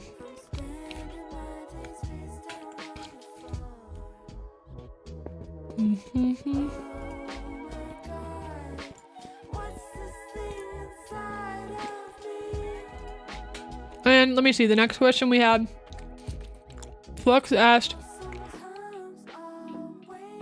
thanks for being patient, you guys. I'm a little bit slower when I'm eating. Asked, how long do you find your editing taking you, Saya? Do you let the editing process run its course, or do you try to set a limit on yourself time-wise? I feel like I get stuck in and keep editing and editing sometimes. Yeah, I totally know what you mean by that. Let me think about that for a second while I take another bite of my bagel.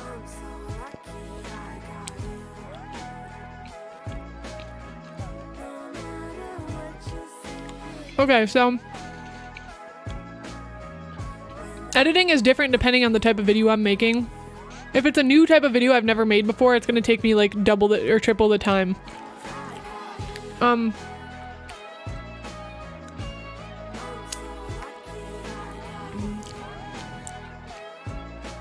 I didn't see it. Thanks whoever banned the person. I'm also eating a bagel. Oh, sweet. What kind of bagel? Yeah, no worries. So it depends on, like, when I did my anime, like, Anime Town Utah vlog, that video took me forever to edit because I was trying a bunch of new things. So it depends on the video you're creating. If you're creating something you've really created before and you're kind of just continuing to make it to grow your channel, I think it's good to set, like, kind of a time limit on it. Like, no longer than, like, 8 hours or something. But if you're working or experimenting on a new video or trying to learn something new specifically with that video for editing, then it's okay to take longer. So it depends on the goal of that individual video. Like, my VTuber tutorial videos generally have a pretty similar format these days. And I'd say it took me a while to develop that format. So the time front up cost was initially very high. Like 15 to like 20 hours probably to edit a video because I was still figuring out a process and how I wanted them to look. But then I kind of came up with a formula and an editing style which made it a lot less time, which kind of averaged it down to my like 8 hours probably worth of editing for my tutorial videos, right? So that's kind of where that's at now. And that's after I developed a process. So I'd say you'll have videos where you've developed a process and it's a consistent amount of time that you should try to keep it with. But if you're working on a video where you're like, I do actually want to learn new editing techniques or styles, give yourself room to have more time to edit.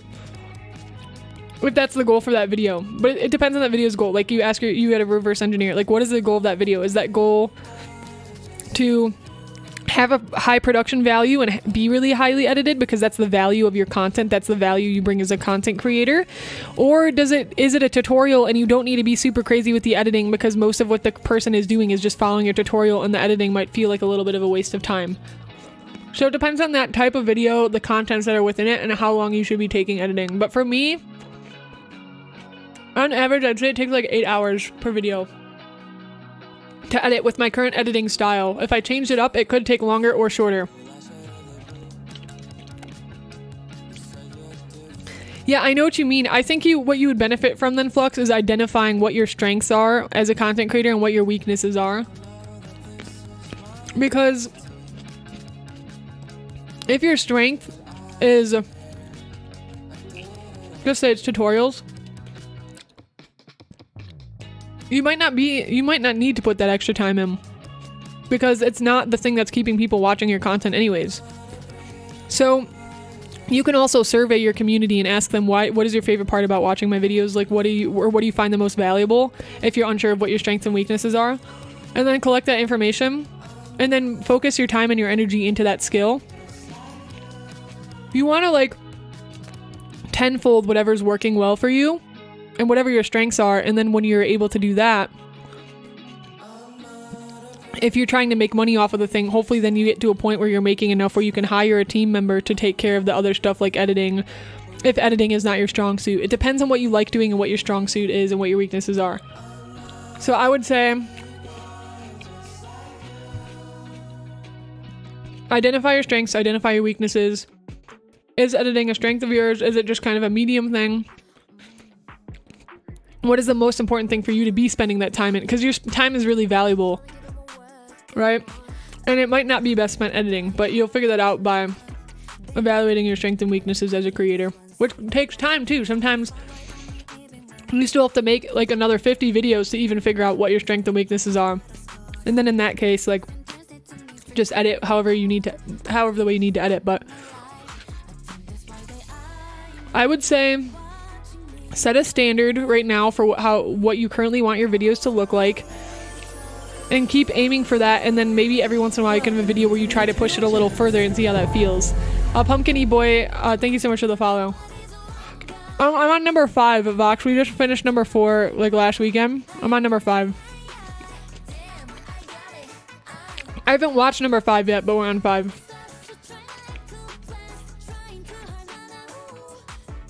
Thank you for the hydrate. Apparently I don't have a water up here. I think maybe I brought my water downstairs. I'm gonna have to go back down and get a water in a bit, but I'm eating grapes right now, so that's my hydration. And that's enough like liquid, I think.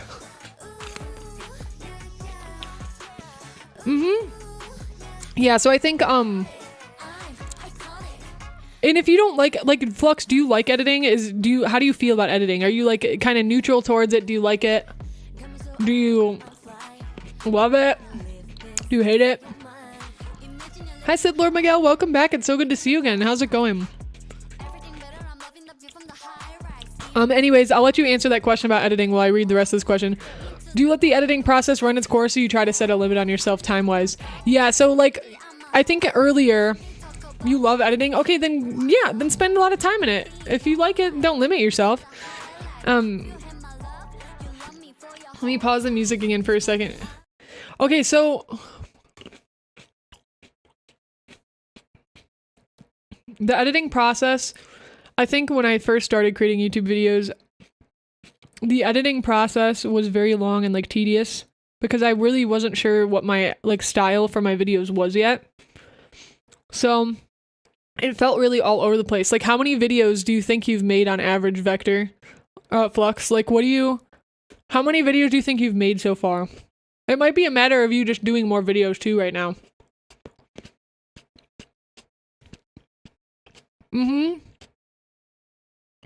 Well, it depends on your end goals, I think. Like, I would say it depends on your end goals. It's true.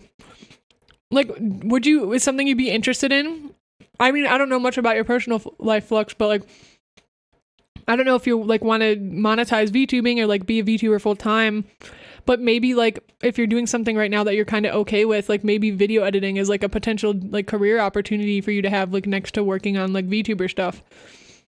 And in that case, you would want to pour a lot of time into editing because then you can have really nice videos and a nice editing portfolio to show off to other creators to be able to edit for them. So that's what I mean when I say like it depends on your goals. Because then you're making content not really necessarily, I mean, of course everybody wants to grow, but then you're making content more because you're trying to focus on learning how to edit, getting better at editing, and to build an editing portfolio because that's like a direction that you're interested in taking.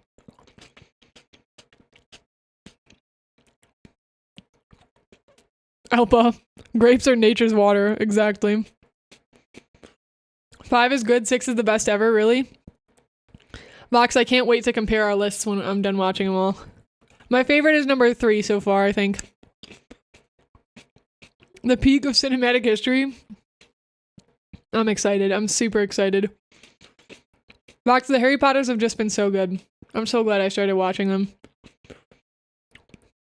Hi, Cap. Welcome in. How are you? Man, I don't like seeing myself the person who DMs during stream on the side, but you legit asked me earlier. I'm stuck in this mixed feeling. Oh, no, you're fine. I literally don't mind at all. I understand why you feel weird about that with her. I don't mind at all when people DM me during stream. You're totally fine. I just won't be able to check it. I don't check it during stream usually. I wait until after stream to check my DMs. You're totally fine. I don't. It doesn't bother me at all, and I asked you to, so you're good. On my end.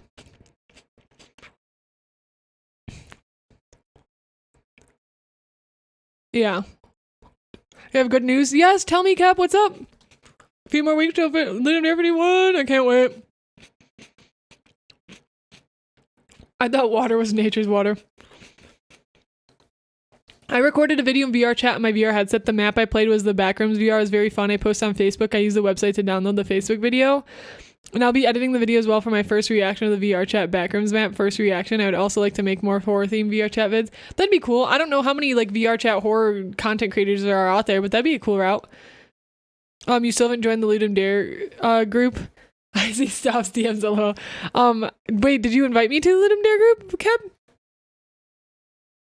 Oh, you're talking to Vox. I was like, wait, what?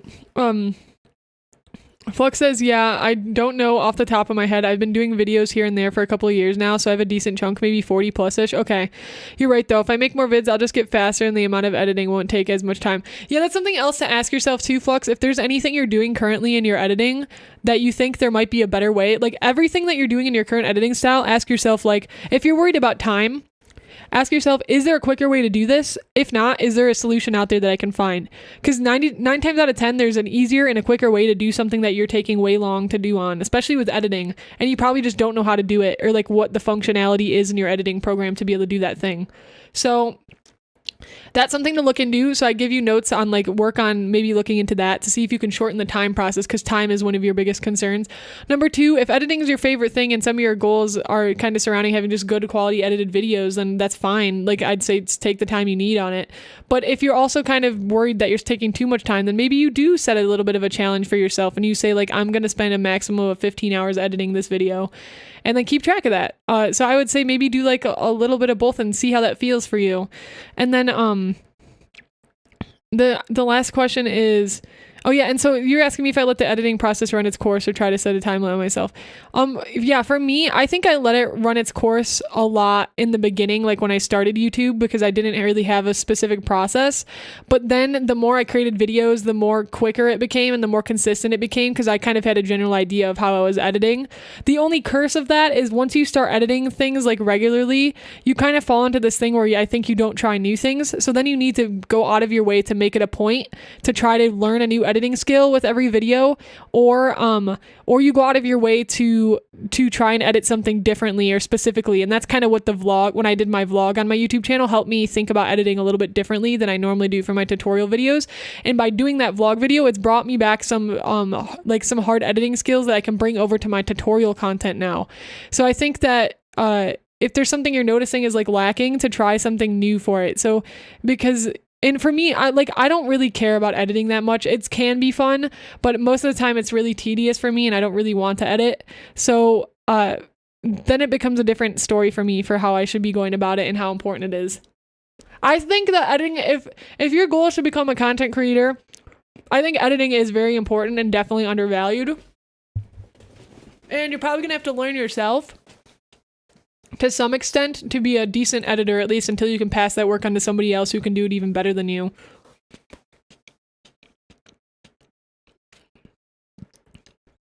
Are you secretly recruiting Stoff to our Ludum Dare team? Wait, I thought he was already on our team. I'm not. No, that's not what we've been talking about.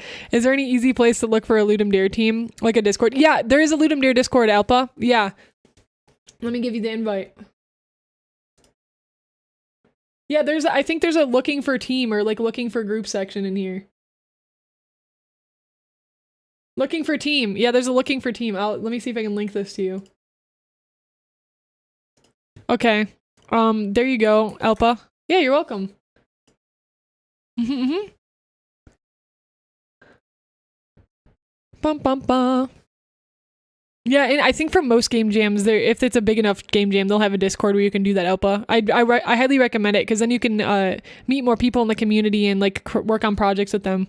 I'm excited for you, Elpa. You're gonna do Ludum Dare 51. Let's go. It's 51, right? Mm-hmm.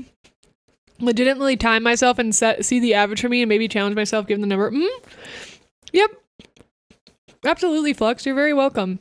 And like, remember, if something doesn't work out or you like try a challenge and you're like, this is dumb, I just want to edit it the way I want, then whatever. Like, just do whatever you got to do. That it puts you in a good spot, like emotionally, and like challenges yourself or pushes you outside of your comfort zone just a little bit, so you can create room for growth but still feel good about it. And then I think, yeah, and then the last part of that wasn't. It was just more of a statement than a question. So yeah, hopefully that's a good enough like wrap. Just editing. Editing's a craft like directing. You need a creative vibe. Absolutely. I just remembered my friend's 24-hour stream is in less than 20 minutes. I'm already feeling exhausted by it. Oh no, you gotta be a good mod. You got this. Not I got you because I won't be there, but you got this. You got this. I want Jonathan Blow as a teammate. Let's recruit him. We should also exclude Saya from rating other games. No, I already have it on my calendar, Kep. I already have it on my calendar. I'll show you. Hold up. You guys, it's happening. Where are we at? Hold up.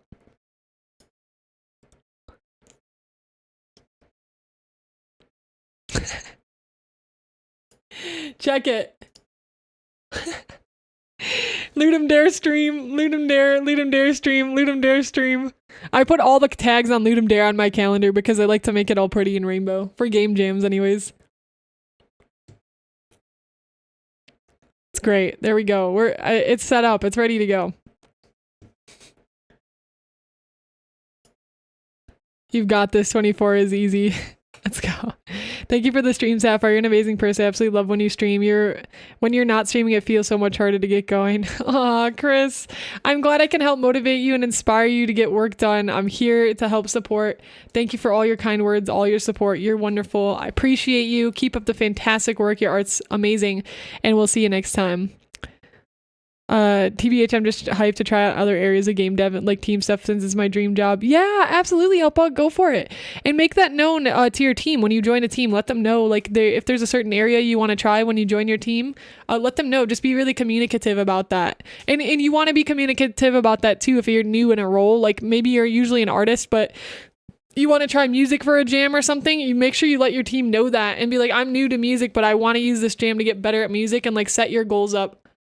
And that's something we really need to do. I don't know if you're down for it, Cap Vox, anybody else that's maybe lurking that's on our Ludum Dare team. I don't know if everybody that's on our Ludum Dare team right now. But we didn't have one beforehand. This time we should have a conversation about each of our goals before we start the jam. So we can all be on a similar page, because I think that'll help mentally through the jam as well. Because I have different goals per each jam. And I think that's important to know. Like everybody's goals. And then we could always do a post-mortem too, which I like doing as well.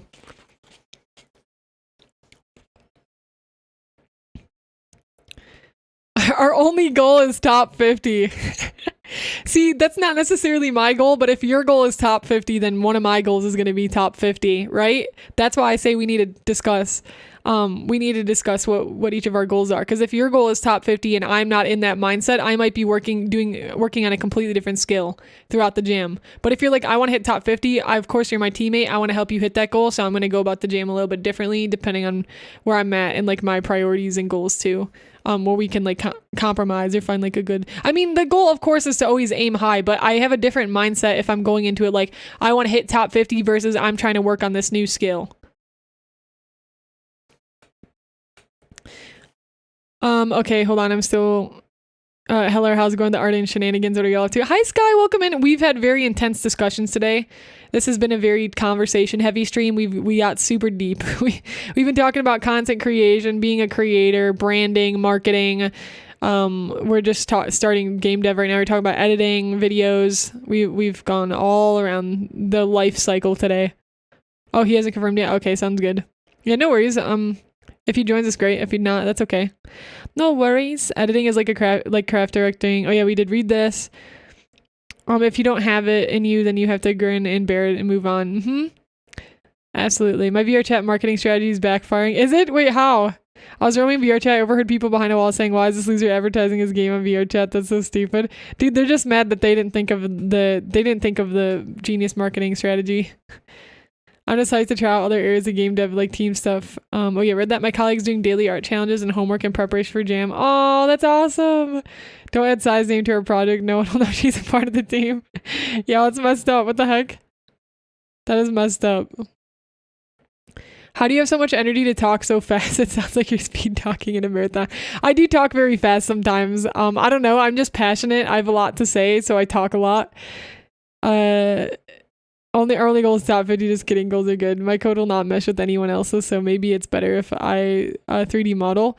Yo, totally up to you. It's whatever you want to do. And I guess it depends on everybody. If you feel like your code won't mesh, then maybe 3D modeling.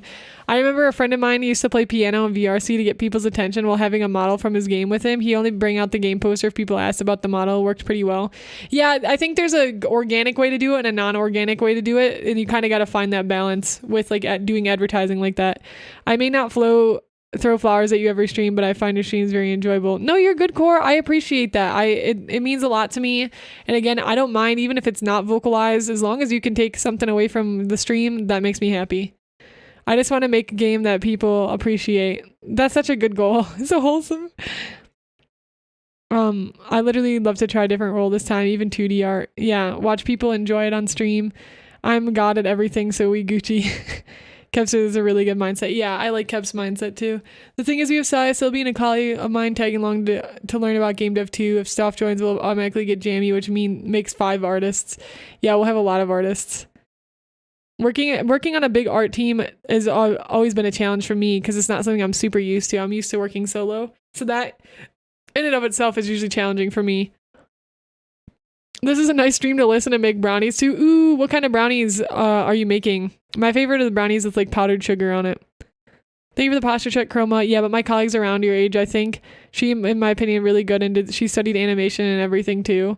She never used it in game dev area. Oh, sweet. Maybe we can focus her on animation then if that's something she's interested in. But if we might not be able to do that if we're going like 3D if Stoff and Jamie join, because then if we have 3D again, I don't know if she does 3D animation. It sounds like she does 2D though. I'm not sure if I can solo program if we potentially have 6 artists though. I have to get a second programmer at least. Yeah. Imagine starting to play Animal Crossing because your little sister doesn't play with her Switch Lite, and you play it on anywhere where you look and hear the stream. Wouldn't be me. Yo, uni. I think y'all can work it out, especially the soft part of it. Yeah. We definitely can. We definitely can. No doubts there. Super fudge espresso brownies. That sounds so good. Thank you for the lurk. I hope that the brownie making goes well. Oh yeah, 2D can translate to 3D. Yeah, but if they don't know the 3D program, they're not going to be able to learn it over the weekend. I mean, they can try if they want to, but she studied some Blender. Oh, she did? Okay, so she probably does know 3D. Then we're good. No, yeah, she does if she knows Blender. I really should make food, but the one thing I'm not creative with is food, so I'm just staring at a cabinet thinking there's no food, even though I know someone like my father can make a 4-course meal. Hey, cooking takes practice, just like drawing with her. You're an artist, you draw. It's the same concept. Cooking takes a lot of practice. Just because you're good at like other things doesn't mean you'll be good at that. I always thought that because I was good at art that I'd automatically be a good cooker. That's hilarious. Not even close. Not even close. Quite easily if you know how. I don't know if they said this, but if it's okay, my channel could really use a boost. In some place I can put my channel. We don't have a self promo section in our Discord, but we do YouTube like channel review days sometimes, Sith Lord Miguel.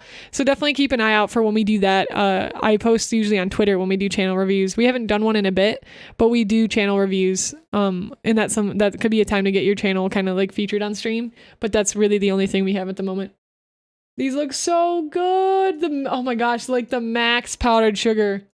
Oh my gosh. Okay, sorry, I gotta scroll up. I think we missed some work. Hold up. Really practicing a new style because I'm bored. Yo. I love this outfit. The long leg vibes. It's so cute. Cat girl. Oh. Cute hairstyle. So nice. So nice, so nice. Also I typically stream at night PST. Is there a better time to stream? At nighttime is actually, you probably get a lot of people from Europe watching your streams then. I think I've heard stats on before that like it's good to stream like in the middle of the night if you live in the US, because like that's when there's not a lot of people on like streaming, so you have more likely to get more audience. I don't know if that's true, but you could try it. The key more so than like a specific time is just streaming at the same time every day. Cooking takes practice. Sometimes I burn my bad art, and also I burn my bad food. Burn my bad art, lol. Making hair in 3D, yeah, it's gotta be difficult. You have 3 Discords. I do have 3 Discords, yes. Everybody always notices this when I have my Discord open. This one's the main Discord. This one, Syafire Studios, is for everybody who is in my character art course. So you get exclusive access to that Discord if you are in the character design course, and whatever other courses I decide to make in the future. And then the leveling up one is just my own personal Discord to like post stuff that I need to save. Bum bum bum. I look so good. He was liking here. You're good with her. I feel like a good time to stream is like 8 a.m. PST because it's before a lot of Americans head to work, but after most Europeans work. Yeah, consistency is key, but I've heard that like the late night streams are actually a good idea. I've had good success with them before too. 3 Blade of 10 Discords, 1 stream Discord, and 1 personal one. Let's go. If it tastes good at the end, then it was a success. Discord's basically a glorified Google Drive sometimes. That's what I'm saying too. Although I've heard it like compresses your work sometimes. I don't know if that's true, Elpa. But yeah, I literally use Discord to like move everything through. It's bad. My YouTube channel is fine. It's the Twitch channel that is dead. If lucky one shows up, but that's usually me, so I can watch the chat for new people. Yeah, I think, yeah, as far as stream times, just try different times out and see what works well for you.